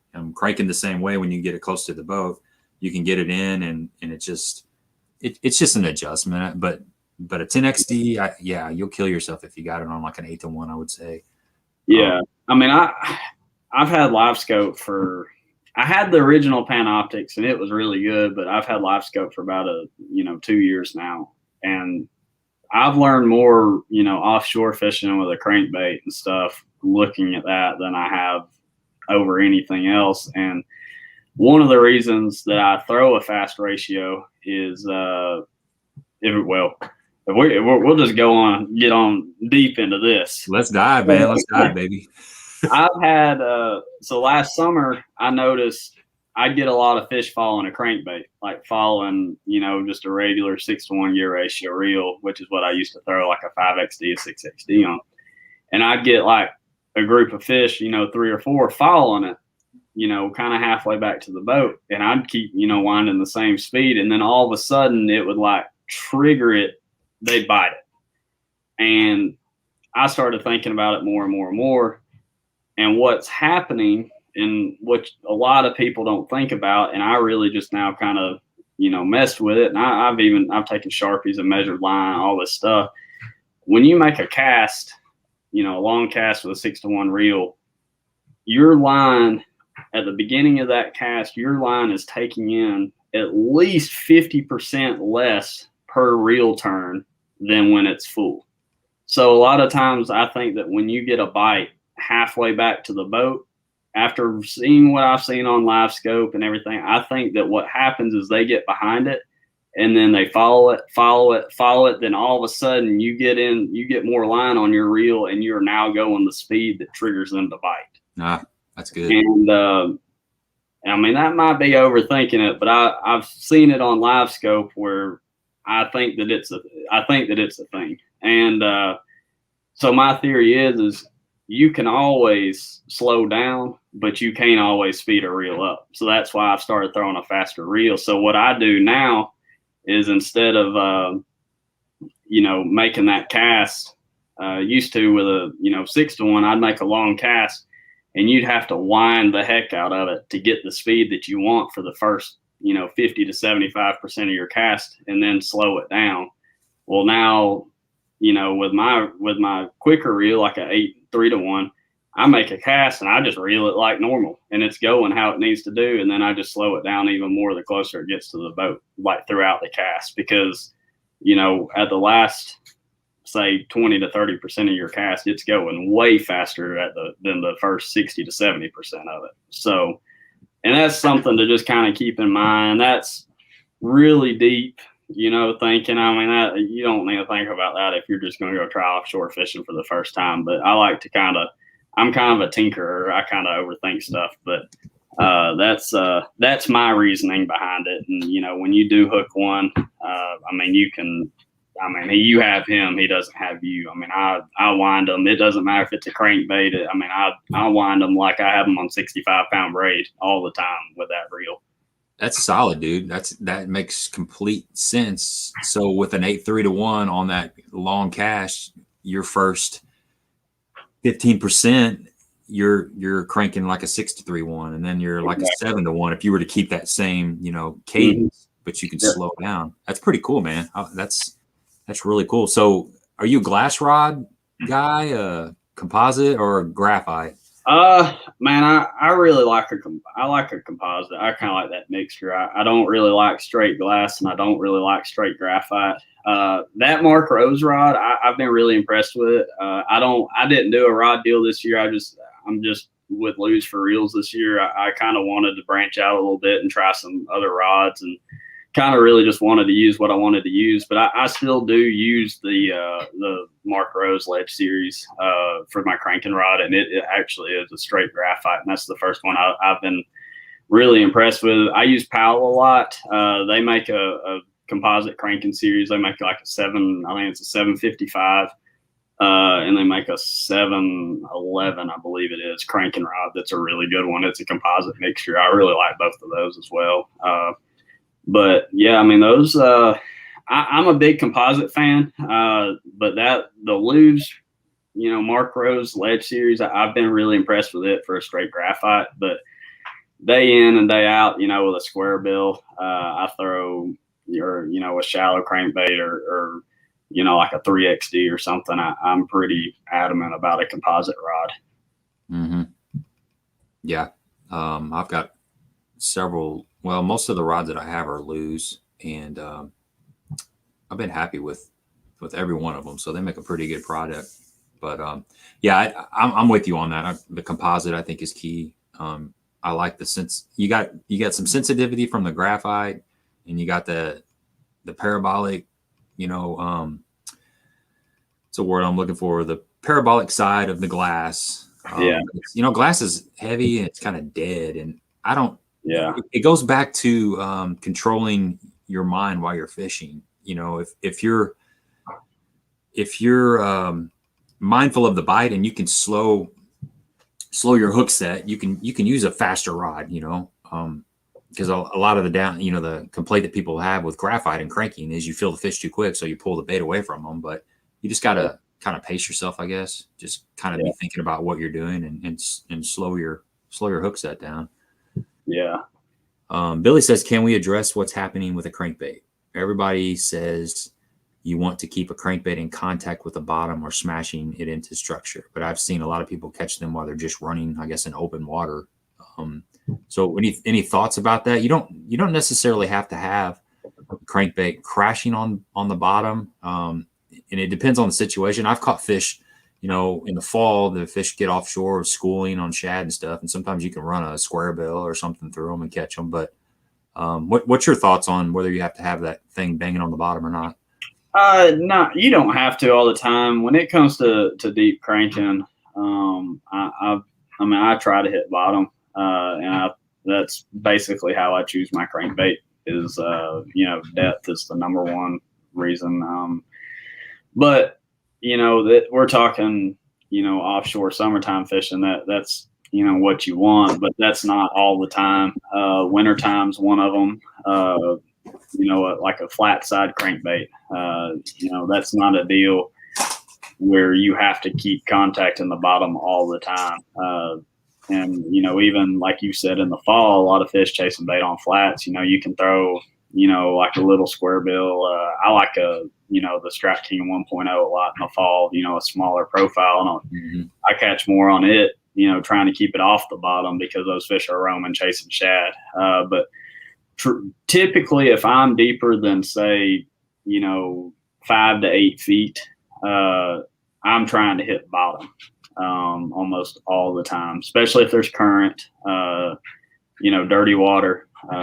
I'm trying to hit bottom or hit something, you know, like we're talking about brush piles earlier. You know, if I'm trying to crank a brush pile, which I do a lot, you know, say that brush pile's in 15 feet. Well, I try to throw a crank. If the brush pile's 5 feet high, I want to throw a crankbait that runs 10 feet because I'm trying to hit the brush pile and the top of the brush pile and not hit the bottom because those fish are in the brush. So like, you know, it really kind of, like everything, depends on the situation, but day in and day out, I want to hit bottom or hit whatever I'm trying to, you know, target with my crankbait.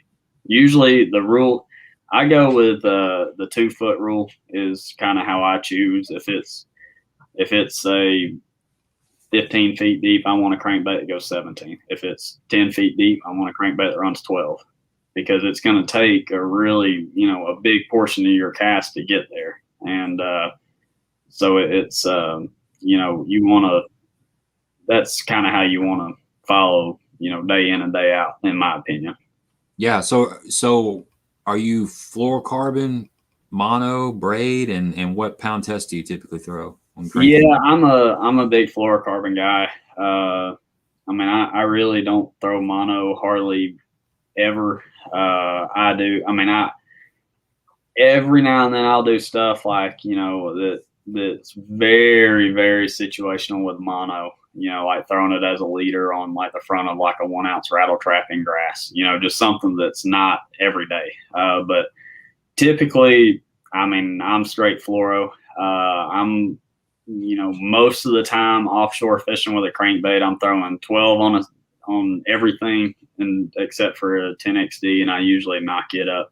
I throw a 10XD usually on 14-pound gamma, which is, or I'm sorry, 12-pound gamma, which is really about 15 everything else. Gamma's a little bit thicker. I'm not sponsored by them. It's just what I like.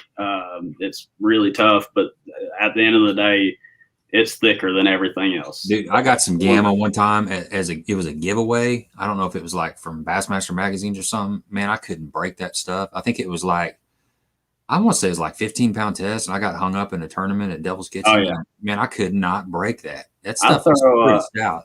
I'll tell you what, I throw 12 gamma more than probably any line. I throw 12 gamma on a square bill. I throw 12 gamma on a swim bait in open water. I mean, it's some of the toughest, but it's thick. So like, you know, you have to calculate for that. I look at the millimeter, like 12-pound gamma is equivalent to like 15 sunline. So yeah, right. 10XD, I throw 15-pound gamma for the simple fact that you can't break it. It's really abrasion resistant. And a 10XD, like I throw a 10XD, I mean, even in like 16 to 18 feet of water and just grind the heck out of it. So you want something pretty, you know, abrasion resistant for that. But, you know, day in and day out, I throw 12-pound fluoro a lot on a crankbait. I throw sunline.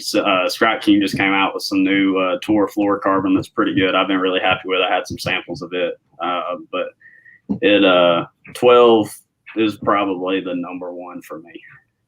Billy says he uses 20-pound Invisex as his boat anchors, boat anchor ropes. It probably works. That's good stuff. 20-pound gamma could probably sink the Titanic if you tied it up. Yeah, man. When I got that gamma line, and I was like, "What is this made out of?" It's 15-pound test or whatever, and yeah, it had some like space age material. I could not break it. It was one of those deals where I had to troll over there, pull up as much as I could, and cut my line. I'm like, I use it forever too. I mean, guys will change line every tournament. I mean, I go forever on a spool of gamma. I've got 20-pound gamma on stick that I've had on there since like last fall. I believe it, man. It's expensive, but it's you get what you pay for sometimes. It's high, but I use less of it. Yeah, that's right. That's right. It's all about how you look at it. So when you're fishing, okay, let's do like a scenario here. Say you're fishing I don't know. Let's say a brush pile. Say you found a brush pile that's, out in 12, 14 foot of water. Maybe it's on the side of a point or whatever. And it's summer. What is going to be the first thing that you throw in there? Do you have a system, when you're fishing brush? Yeah, typically well, I tell you, it really depends if you're buying crankbaits or not, because I really like throwing a crankbait in. And if I have plenty of them, I really, really, I don't do it around like a dock or something, but if it's like on the side of the point, man, I love to throw a crankbait in at first, because I've always, not necessarily like schools of fish, but in brush piles, typically, I've always felt like the bigger fish bite first. And I think that a crankbait is one of the best big fish baits that you can throw. And if I feel like I can hit it, like if I'm not worried about going and getting my crankbait back, that's the first thing I throw. But say like, and I've had it in tournaments where I'm like, man, I've only got, 2 series 5s left, and if I hang it up, I'm going to have to go get it. And then I'll actually, switch around and I'll throw, like a worm or, a heavier worm or a jig or something like that, and hit it a time or two with that. And then, pick up a crankbait, because I know if I hang it, I've already fished it and I go get it. I have to. Yeah. Yeah. Day in and day out, man. If you can get a crankbait through one, I've always believed that that's your best way of catching the biggest fish in a brush pile. So you just go in loud and dirty right off the top and get if after I can. Yeah, I try to, because I really believe that, those big ones, man, they're smart. God, they're smart. And I think the more that you invade a brush pile or something like that, the less chance you have of catching that fish. And that's everything. A spawning fish, like I've always believed, your first cast to a bedding bass is the most important one you can make to it. And it seems like, everybody that's ever bed fish or anything sees it. They say, oh, she looked at it the first cast, and then about 2 or 3 casts into it, she swam off. And I think it's the same deal with brush piles. Like if, that crankbait's such a, the majority of the time those big fish aren't feeding, and it's such a reactive bait, like, when you hit it, she's either going to eat it or she's not. And, when you drag a football, or not a football jig, or just drag a structure jig, or, like a worm or something through it, she might bite it. I'm not saying that she's not, but that's kind of a more, like feeding kind of presentation, like she's wanting to eat. And, that crankbait, even if they're feeding or they're not feeding, it's one of the best ways to make them bite it. If they're feeding, they're going to eat it. If they're not feeding, they'll still react to it. And so that's kind of why I've always really liked cranking them, if I can. And then I'll typically follow it up, with a worm, like a shaky head or just a Texas rig, stuff like that. But, that obviously is totally situational. Yeah. That's interesting that you brought that up, because sometimes when you're fishing, let's just say you're fishing a worm, you're just fishing a 9-inch worm or whatever, and it's slow and you're not getting bit. I have a tendency to downsize, to go finesse, but I'm trying to break that habit, because a lot of times they're just not feeding, and the only way you're going to get that bite is by something that causes them to react to the bait. So therefore your crankbait, you're thinking go finesse and go quiet and stealthy, but sometimes you need to go, loud and obnoxious and force that fish that's not feeding to react to that crankbait and grab it. And I've had fishing on Kentucky Lake. I've fished in the LBL divisions of BFLs for several years, and I've had guys say, we're ledge fishing. This is back in probably 2015, 2016, before the Asian carp got really bad, and the fish, would hold out on those ledges a lot more. They're not quite out there like they used to be, but we'd go to a ledge spot, And my buddy would say, do not throw that 6XD until I tell you to throw that 6XD, because if you do, you'll spook every fish on that ledge. And we'd start out with something more finesse, you know, something like a drop shot or a Neko rig, or, you know, a worm or something. And then we would clean up with the big crankbait, you know. So I guess pressure would probably maybe apply to the equation on what you approach with too.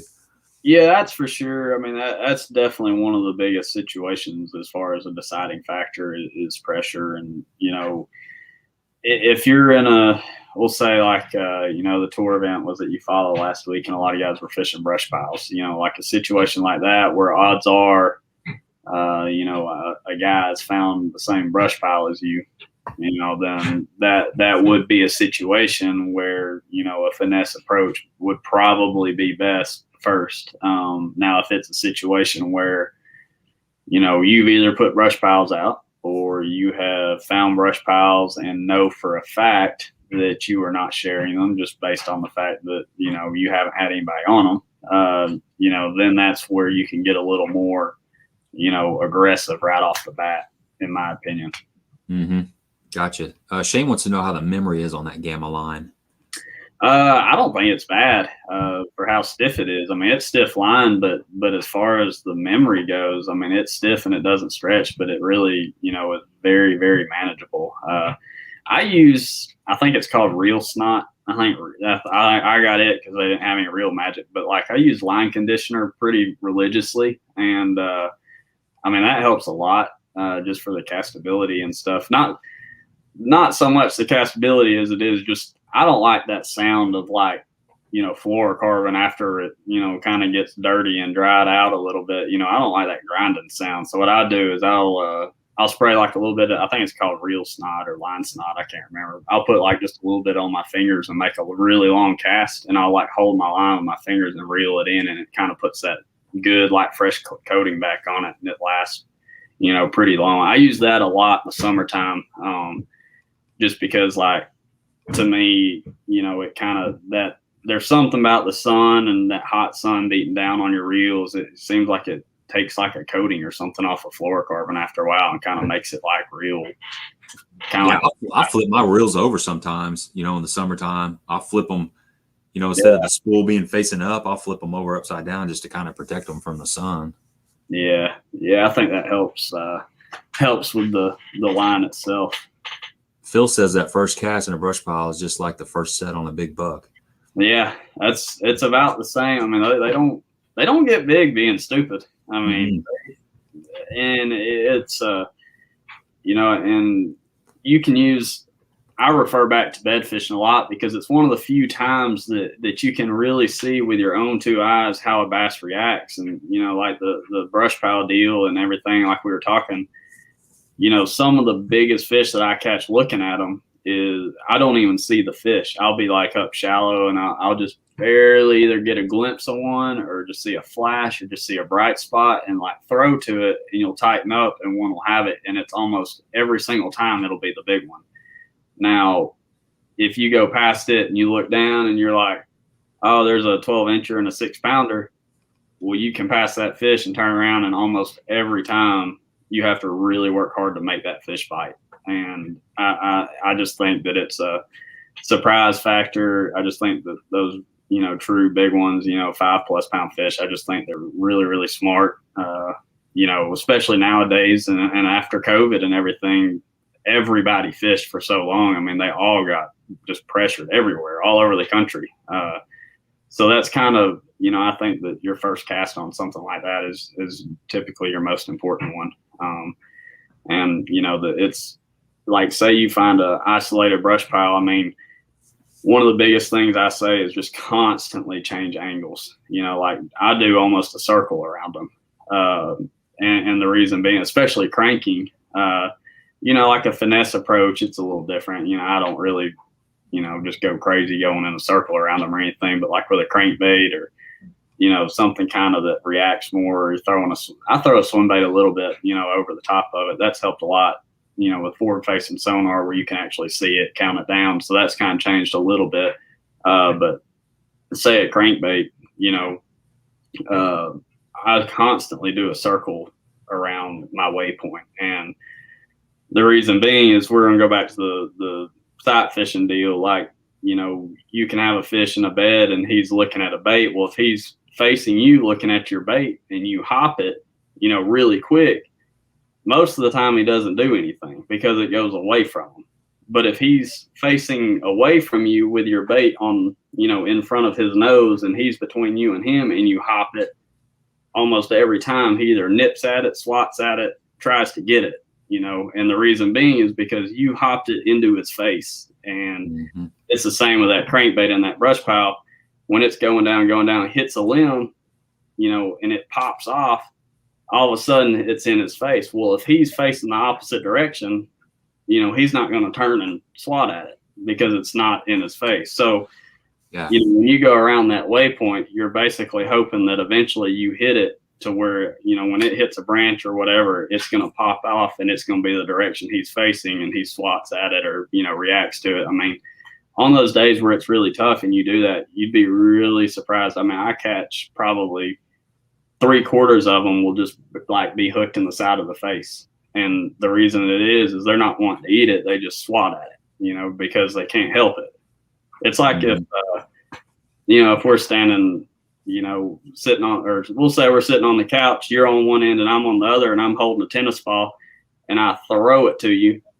I mean, are you're either going to grab it. I mean, and I mean, it's the same with a bass. It's either going to hit him in the face. And even if it does hit him in the face, he's going to flinch and swat at it with his mouth because he doesn't have hands.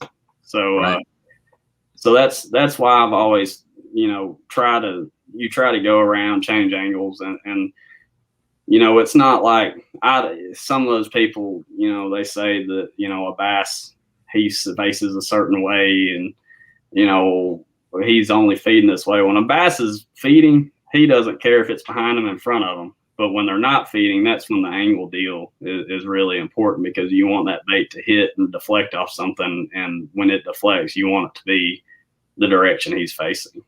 So that's why it's really important to constantly move around. Yeah, that's huge, man. That's a huge thing because a lot of times we come up and we have a certain way that we'll fish a offshore structure or a cover or a point or whatever it is. And it's kind of based on maybe experience. Maybe we've caught them before on that point or that brush pile by just coming in a certain way and you know, just fishing to a certain point and then leaving because they're not biting, right? But it's so important to go all the way around. And then the cast angle, that cast, you know, talk about maybe when you do get a bite on a certain cast and then the boat positioning, and you know how important that is to maybe make that same cast over and over until, you know, they quit. Yeah, you know, spot lock has made that a dream. Yeah, I'm kidding. But say, you know, scenario you don't have spot lock, you know, if you have GPS, the first thing I do, and I mean, I do it tournaments, I do it practice. If I'm fishing offshore, I don't care if I have 100 of them. The first thing I do when I hook one is hit a waypoint. Like, I mean, I'll reel, you know, say he eats it. The first thing I do is lean into him. And when that initial like hook set, the first thing I do is reach down and hit a waypoint because, you know, by the time you fight them, the boat's going to turn and all that stuff. And if you're off by 10 feet, you're off by a mile. And say you don't have GPS or say you, and if you're not around people, I still do this to this day, is keep a buoy marker up there, having like an actual visual buoy marker that, you know, you can put your boat beside. And so what I do is say, like, I'm fishing a point or something, say I don't know exactly where the fish are, I'll go ahead and, you know, undo the buoy marker and keep it right beside my foot. And then that way, when I hook one, the first thing I do is just kick it right over the side of the boat. And then the next thing I do is look exactly, you know, say I hook one, reach down, hit a waypoint. And then the first thing I do is I look at exactly where my line is. And I come up and whatever's on the bank, I make like a visual reference. And, you know, that's just an old lineup, you know, situation. Yep. But I mean, triangulation fishing. And if you do it enough, you know, brush piles is probably the number one deal. I mean, if you're off by 2 feet, you're off by, you know, you might as well be a mile away from it. So, getting that exact lineup when you get a bite is probably, one of the biggest keys as far as, getting multiple bites off of a place. Definitely. That's good juice there, man. So guys out there in YouTube land, if you got some more questions for Sam, get them on there. We're going to talk a little bit more about maybe some baits for fishing offshore and brush piles and things like that. And if you have not subscribed to the channel, I'm not going to beg you, but please do. I'm like 8 subscribers away from hitting that 3K. And that was my first goal for this year. The next goal is 4,000, but I'm right there. So if you're new to the channel, I see some names out there that I haven't seen before. Consider subscribing, because this is all good, valuable information. It's free, and one way to return the favor is just to hit that sub button, and greatly appreciate that. So out offshore on these brush piles, we talked about crankbaits. What are some of the other baits that you like to fish in the same situations? Here, I've got some right here. We'll just run through them. Okay. I would say, man, it kind of depends. I mean, obviously, we'll just say we're not fishing for spots. But I mean, really, day in and day out, I mean, this is the Strike King cutter worm. It's a good one. It's become one of my favorites, and the reason being is the tail. It's kind of funny. Like, I didn't really notice it until a few years ago, but I kept, I like throwing a big worm on a boat docks, like a big ribbon tail. And I had a lot of times I'd get like hung on a dock post, and I'd get up there, I like trying to get it off, and, wouldn't ever like pull it, break the line. I just go there and get it. And the tail would actually just like get wrapped around a post, and it like would just wrap up, and the plastic would stick to itself and like wouldn't come off. And, so whenever I started brush pile fishing a lot, I would notice my bait would get hung. I'd get right up on it, and then all of a sudden it'd come off, and the hook wouldn't even be out. And I think a lot of times that tail would wrap around on itself and get hung up. So when Strike King came out with their cutter worm, I started throwing it a lot more than just a regular ribbon tail.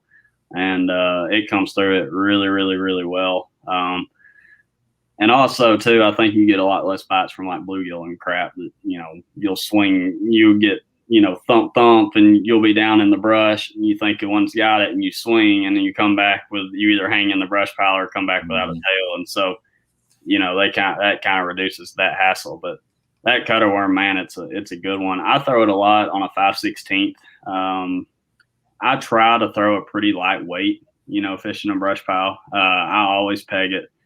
Having a peg sinker is the deal, because if you don't, your bait will sit on top of the brush, and your weight will go down. You'll slide way ahead and go down into it, and you don't want that. You want it to all be contained where it stays together and you can do it thoroughly. I throw it typicity on an EWG Trocar hook. This is just their mag worm hook right here. This is a 5/0. I ran out of 4/0s. I broke my last one off today, but I like a 4/0. It's a little smaller, but that 5, it'd be all right. But that 5/16, it's kind of the magic size to me. It's not too light, not too heavy. You start getting heavy, you get hung up. You get too light, you can't feel it. Next thing, is a structure jig. Man, there's something about that head that I don't even know what you call the head. It's not really a Arky style. It's kind of I call it an arrowhead. I always call it like a cobra head or a viper head. And it's got that flat eye on it. It's a really unique jig as a whole. I mean, I skip it a lot. I skip a half a lot. This is a 3/4. And I throw a 3/4 a lot. If I'm in shallower brush, I go down to a half, but the 3/4, to me, I can control it a little bit. If I want it to fall slower, I throw a bigger trailer on it. I throw a rage crawl on it most of the time.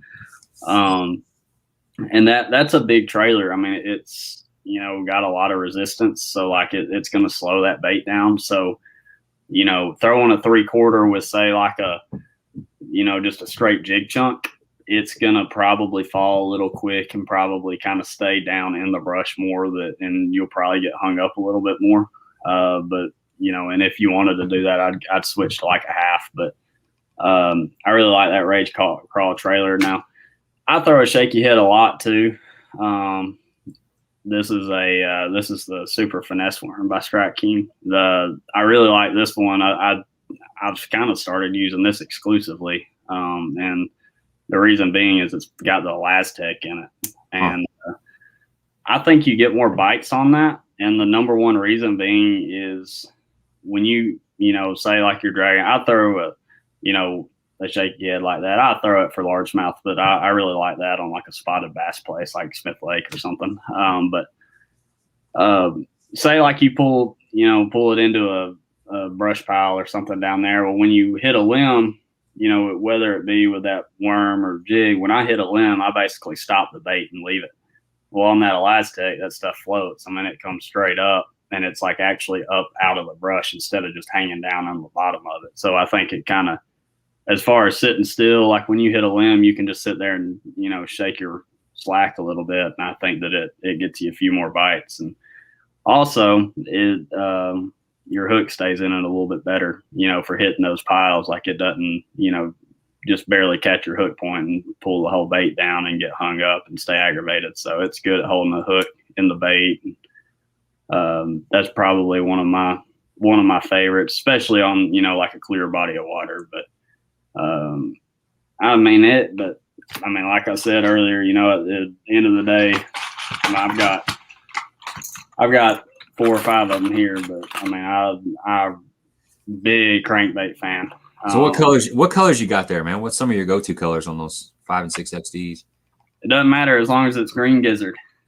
That's a good one. That's my favorite. I throw Sexy Shad a lot too. This one, I don't even know the name of this one. It's called Chartreuse Shad. It's kind of their original.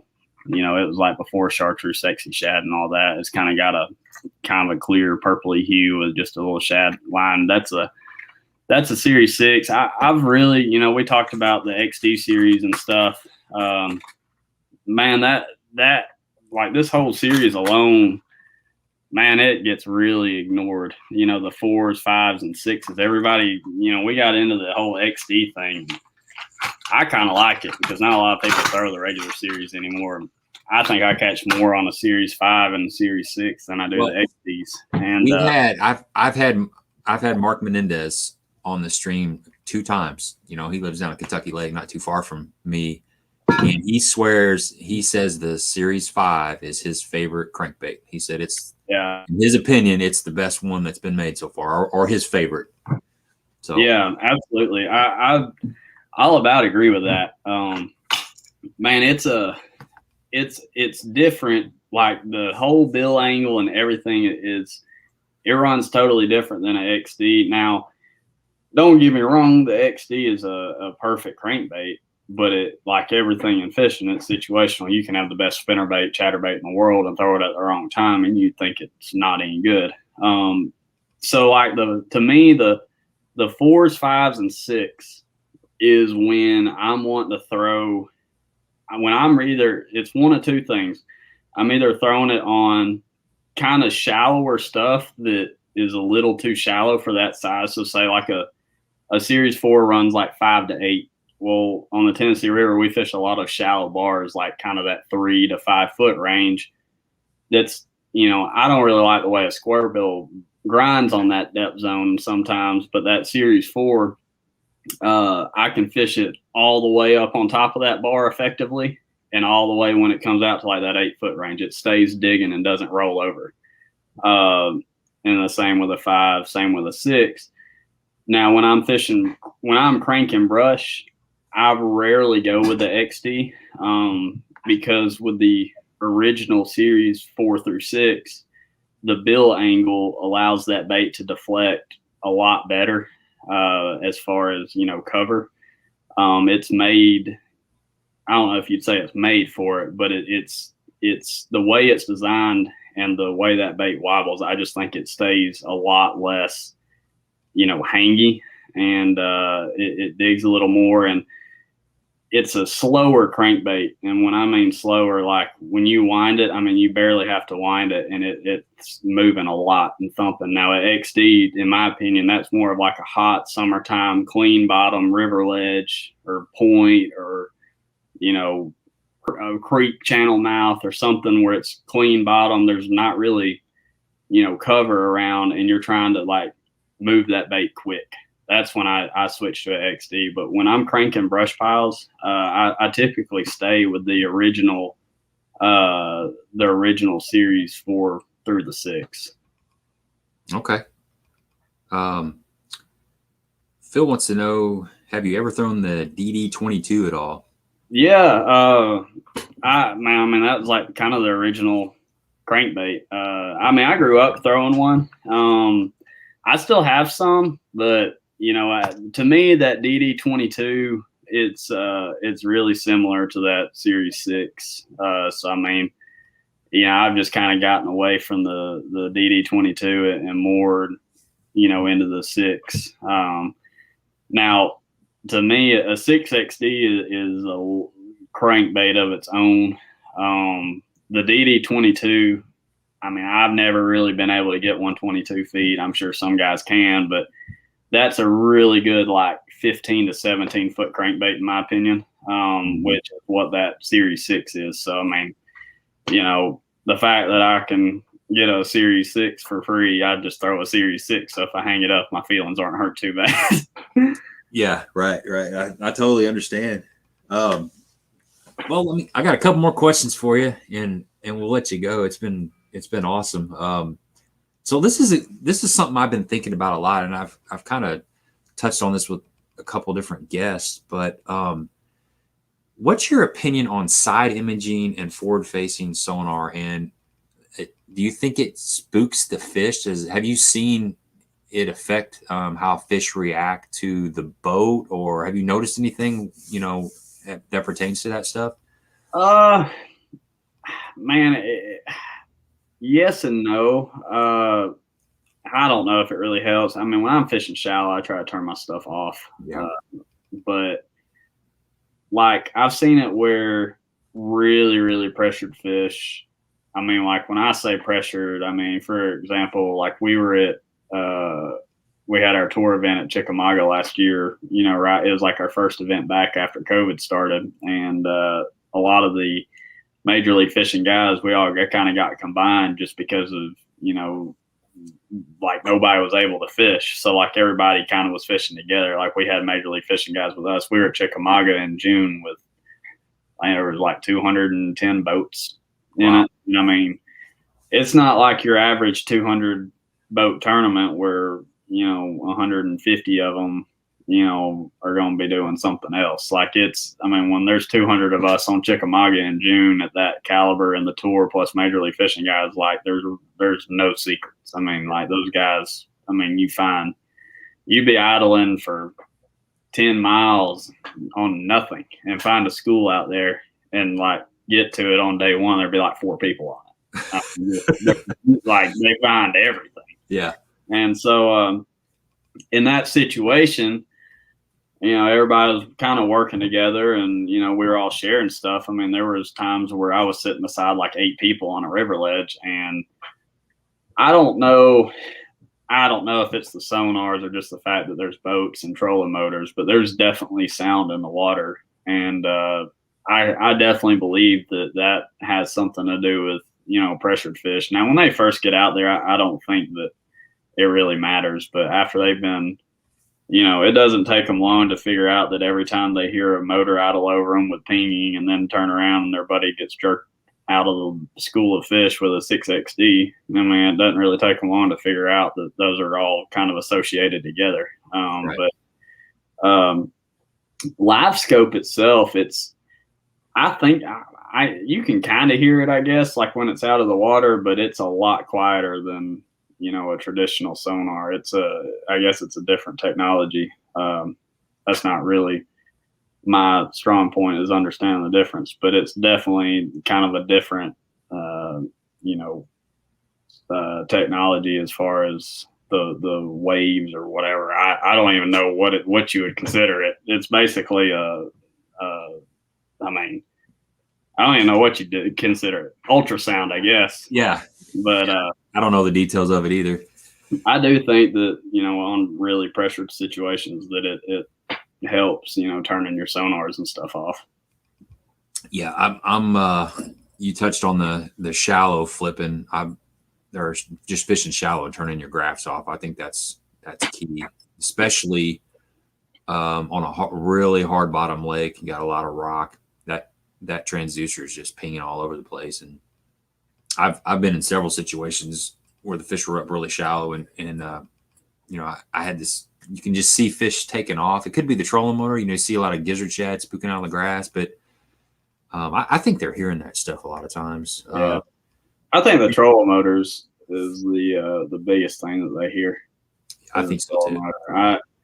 If I'm like really shallow, I do it a lot in Florida. I do it in Chickamauga, like places like when we're shallow. I think deep fish that have been pressured aren't as bad as shallow fish that have been pressured. I think shallow fish that have been pressured. I mean, I've had it where, I mean, I've pushed myself through grass mats for hundreds of yards on Gunnersville throwing a frog, because I mean, everybody cuts through there on 100, you know, and you can hear that. I mean, if you go to the ocean, you know, and get in the lake or get in the water at the beach, I mean, you can hear boats running that you can't even hardly see on the horizon. If you go under the water, you can hear that, you know, wah. So I mean, sound travels, I don't even know the numbers, you know, tremendously further underwater than above the water. So like, you know, sonar, obviously, I mean, I'm sure if you can hear it outside, you know, you can hear it when you put your boat on the trailer, you can hear it pinging off the back of your tailgate. So, I mean, I'm sure that, you know, you can hear it forever in the water.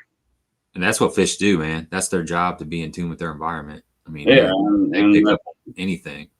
That's, you know, like earlier, you know, they're all they worry about is, you know, basic survival and reproduction. That's all their world revolves around. Heck yeah. Jay's got a question here. He says, do you feel that certain situations a Z-Boss or a Spro or another crankbait may trigger a bite, or do you stay with the Strike King and vary or change your retrieve? So, I don't have enough experience with a lot of the others. And I mean, you know, really at the end of the day, I do throw other crankbaits.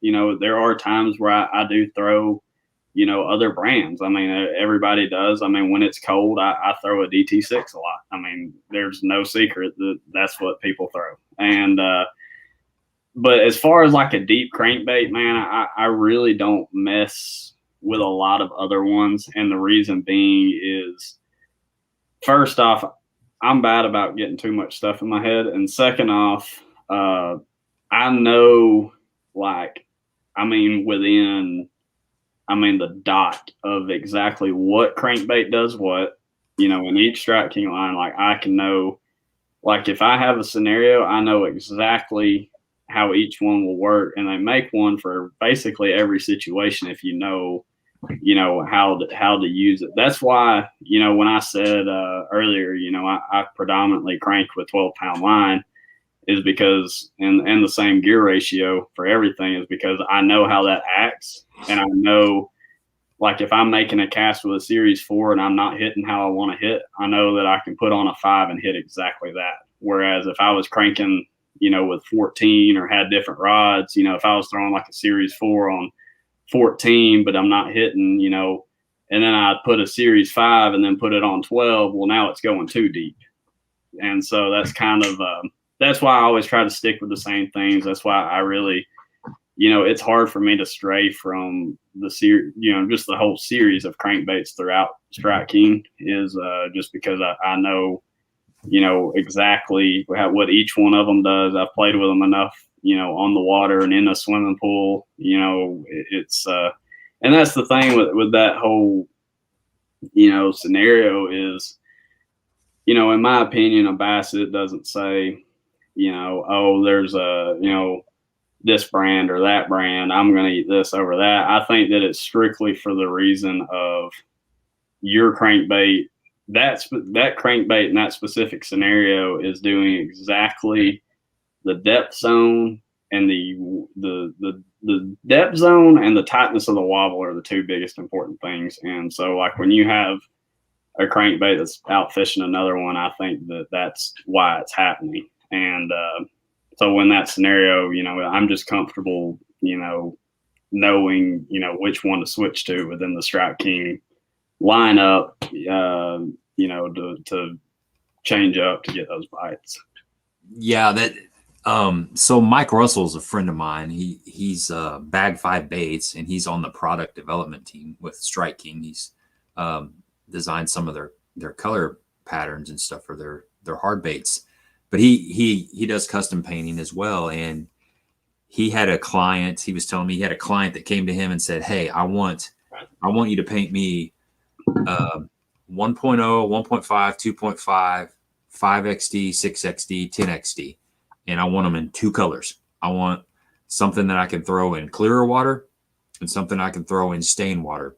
So he wanted basically what you were talking about. Instead of having a bunch of different brands of crankbaits that he wasn't quite sure how they ran, he wanted each series in the lineup, all the way from the 1.0 up to the 10XD, in 2 different colors. And he knew what he needed. If they weren't biting, you know, that color at a certain depth, then he switched to the other color.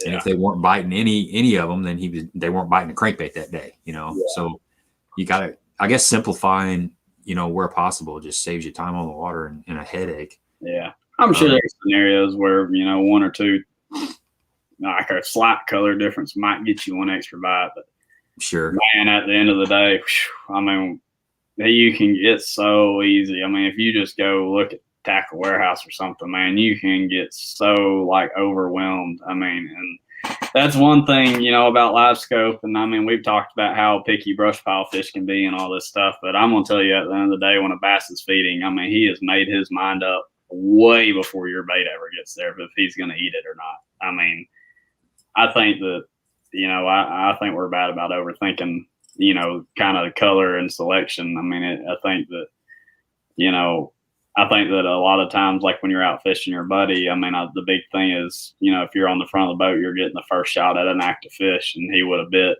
you know, black and blue, and just as much as he'd have bit green pumpkin. I mean, if they're feeding, I mean, they've made their mind up. I mean, they don't care. He's already made his mind up. He's exerted the effort to come 10 feet to get your bait. He's going to eat. Dude, I went into Academy. Well, it was when I called you the other day. I went into Academy to buy 2 packs of speed crawls. I ended up spending $89. So it's easy to get, you know, buy a bunch of stuff that you don't really need and get spread out too much. Elliot has a question. We'll kind of wrap some of these up and let you go. Elliot says, when would you use 360 versus LiveScope? Yeah, so I use both. I didn't do any kind of electronic sponsor this year, so I mean, I'm pretty open about it. I mean, and that's one good thing. I'm not, you know, I don't have a reason to lie to anybody about my setup. This year I have 4 Humminbirds. I have 2 12s at the console, 2 12s up front. The reason being is simply because of the fact that I really wanted 360 and I wanted everything to be compatible. So that's kind of why I went with Humminbird this year. And there's a lot of things I like. There's a lot of things I dislike about them. But I do have a LiveScope up front. And I use, it's kind of odd because I don't really, I really expected to use them together a lot, the 360 and the LiveScope, but I've really not seen a scenario where it's like, you know, very compatible to the point where, you know, I have to have both. Like, but there are nonstop situations where one is like, you have to have one or the other. So like in Florida this year, I was catching them, a really big majority of my fish, I was catching them offshore. And when I say offshore, I mean, it was all grass fish, which once again, like I said earlier, I hate fishing grass, but I've learned in Florida, you have to do it. But the deal down there is, you know, I like to say bass fishing is all about the minorities. So like if you have a whole vast flat of grass, and it's just grass everywhere, you look for the holes. And if you have a vast flat of nothing, you look for the grass clumps. So like if you have no grass, you look for grass. If you have a lot of grass, you look for no grass. So like there were two sections of the lake, one with and without a lot of grass. So like one end, I was using 360 to find the holes. And when I say a hole, it might be like a 20-foot by 20-foot hole, but they were getting in like big schools, like 10, 15, 20 fish in these little bitty holes out in the grass. And so like when I figured that out, I basically could just idle, forever and mark all these holes and come back with 360 and get lined right up on them, make perfect cast every time. And then the other section of the lake, I could see, the clumps, and same deal. I'd mark the clumps and then use 360 to see the clumps. And I didn't really use LiveScope that week. Now go to say, we'll go like we're going to be at Oneida here in a couple weeks or in a couple months. Sorry. That tournament, LiveScope is going to be more of a player. I assume just simply because, you're going to be catching a lot of like Roman smallmouth. You're looking for the fish, not so much the structure. When you're looking for the structure, I think 360 is the advantage. But when you're looking for the actual fish or trying to fish like a tiny, tiny target, like a brush pile, or trying to like count a swim bait down to suspended fish, then I think that LiveScope is the advantage there. Yeah. So I guess it kind of depends on your local body of water and what kind of fishing you do as to, which technology is better, the 360 or the LiveScope. Yeah. I would say, if you're, really the basic rule of thumb, if you were in a clear body of water, I'd have LiveScope. If you can only have one or the other, if you live on a place with clear water, I'd get LiveScope. If you live somewhere like a dirty river or something, I'd get 360 because, you're typically fishing shallower targets, stumps, things like that. You might see stumps, brush piles, rocks, something that you can't really see. And with LiveScope, you'll just scan right past it and not really realize it. But yeah. I think kind of that shallower stuff, I think 360 is a little better. Or if your lake has a lot of fish that typically suspend and chase shad around, I'd say LiveScope might be possibly an advantage because you're looking out in front quite a bit. Yeah. You need both of them, I guess, if you got the money. Yeah, they're high. I know that. They are, man. I want one bad. I'd probably get the LiveScope, I think, but I don't know. Either one. I just got an Ultrex recently, so I'm working my way to the next step. Oh yeah, Spot Lock's a life changer, isn't it? Dude, it's sweet, man. It is really sweet. I've been using the crap out of that recently. I love getting with these YouTube videos that I do. A lot of times I'll catch a fish on the front. I'll have a chest cam, but I got a YOLOtech power stick on the back in my nav light port, and so I'll typically walk to the back and talk to the back camera. Well, before I'm drifting that whole time, so I catch that fish and I hit Spot Lock and I walk back and I say whatever I want. I can, talk about the fish, whatever, give him a kiss, throw him back, and I'm still in the same spot I was when, I caught the fish. So it's been pretty nice. I've really been appreciating it the last couple of months. Yeah. So Jay says, secrets the pros don't want you to know. Have you heard of top tier pros weighing crankbaits or weighting crankbaits? Factor rumor. Yeah, man, there's some guys that do it. Iaconelli, he's a big believer in it, like a shad wrap. Typically, like a deep crankbait, summertime, it doesn't really matter. But a lot of your like shad wrap, some of the DT series, like in the wintertime, a lot of guys really do that. I'm not really a big shad wrap guy. I know that. Man, I've heard endless stories of people catching them and stuff. Man, I've just never really caught them on it good. It might be because I don't weight them. I don't know, but I know a lot of guys do it, like on balsa baits. They kind of drill them out, mess with them. But man, if they start getting that picky, I'm gonna have to throw something else. Yeah. Now, now I will tell you this before. Like a 10XD and stuff, a lot of guys did it. And I have done it. I have actually done it with a 10XD. We had an event at Douglas Lake, and we had actually gotten, I think it was that year or maybe 2 years or a year prior, we weren't allowed to long line anymore. and those fish were like deep, like 29, like 28, 29, sometimes, kind of 33 to 35, relatively deep, too deep for a 10XD on a cast. And I was taking 1/2 ounce drop shot weights and hanging them on the front of the hook, or on the front hook hanger on the string. And I think I finished 4th there, and I caught 4 or 5 of them on that. But even then, it wasn't really enough to make it sink. It just kind of, stopped it from floating up as much. But people do it. I was trying to find this. I had an old Pose crankbait. I mean, that's the Pose crankbait, but this guy gave me one, and he had taken a drill bit, drilled a hole in it, and put a bolt and a nut through it, and weighted that bill down, and it made it stand straight up. And you could throw that thing around deep as you wanted, because it's sinking, and it would come this way, and it would come through cover really well, just because of the angle of it. This is not it, obviously, but I thought, because there's a local lake that gets a lot of pressure, and it's a small lake. It's about 160 acres, and he was just catching big fish out there. And I got to talking to him one day, and he showed me, he's like, this is what's going on over here. He's like, I'll give you one of these. Take one of these and throw it and see what you think. But that's what he was doing. He's something about that bill angle.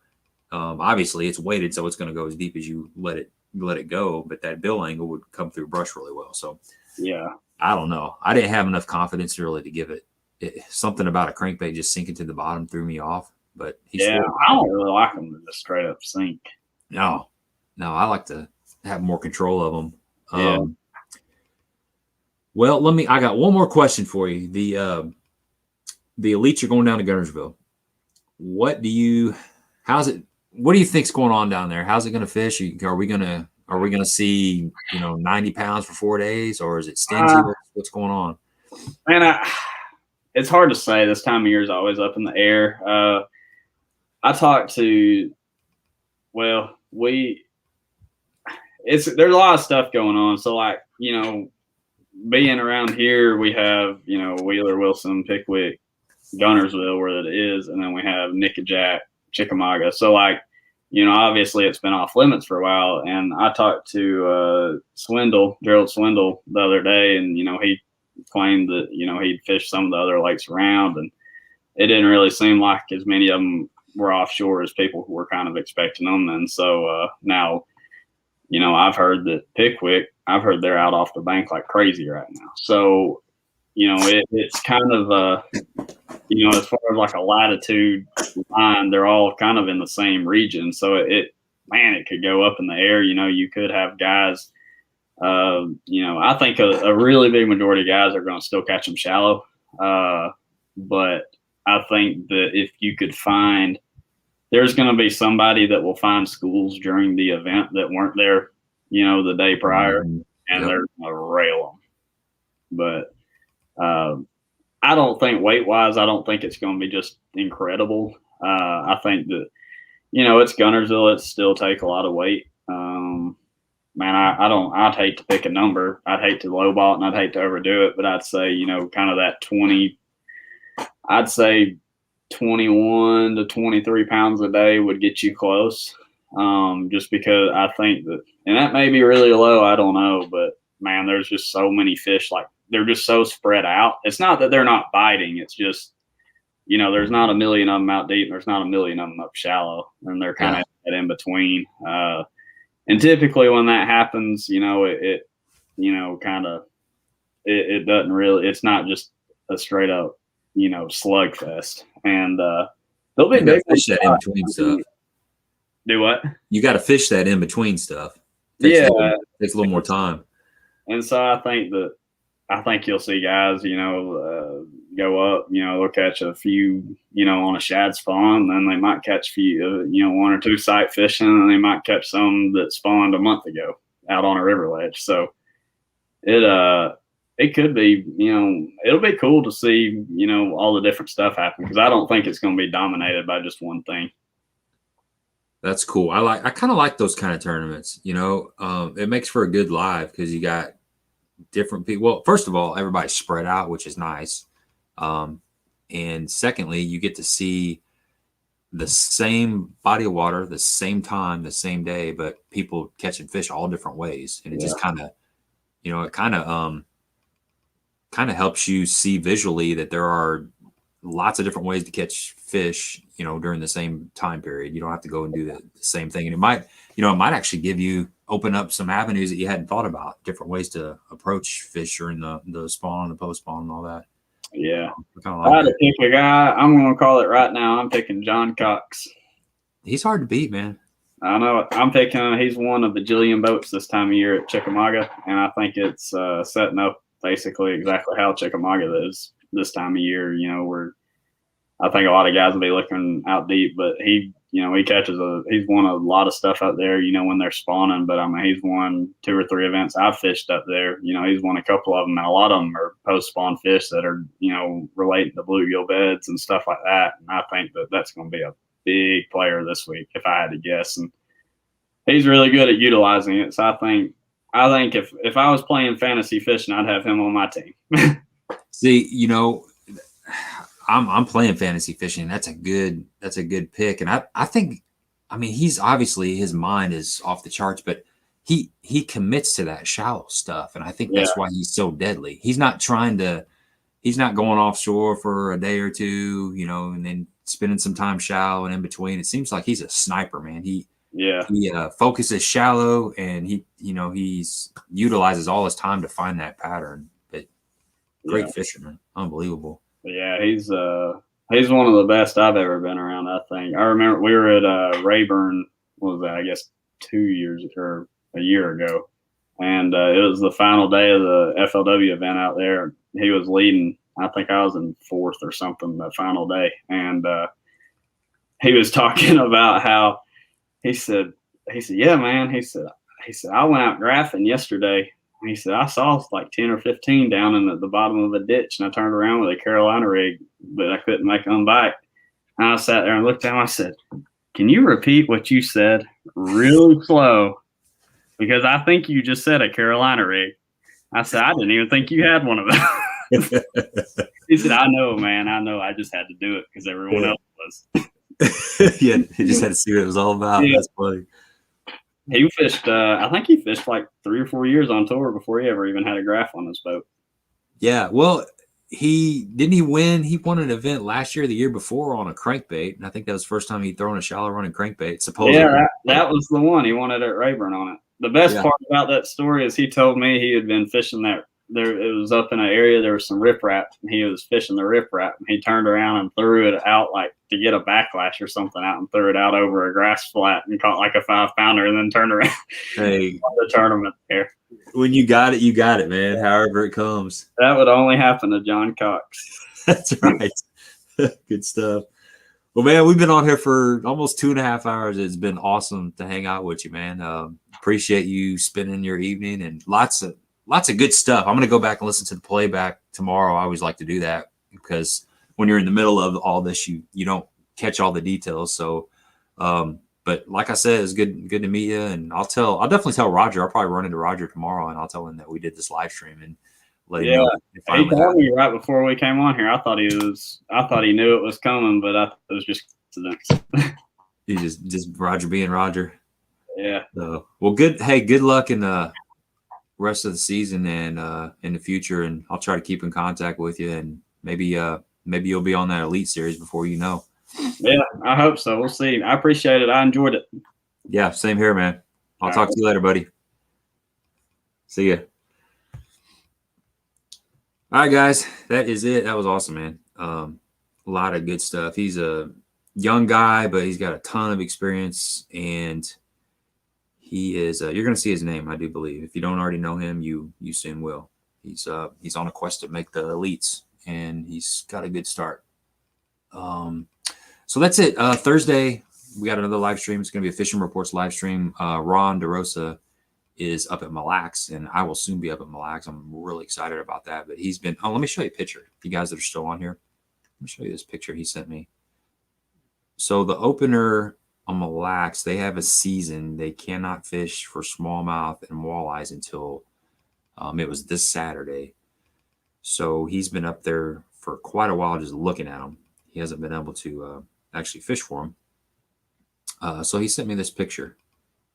This was, let's see, this was yesterday. This is what he's been up to. Those are some fat butter balls from Mille Lacs. I don't know how big those are, but they're massive. They don't even look real. So that's what he's up there doing. So he's gonna jump on Thursday, and we're gonna just touch on some. I've been fishing a lot of these lakes around here, so I'll have a few fishing reports. And if you guys aren't doing anything, Thursday evening, 7:30 Central.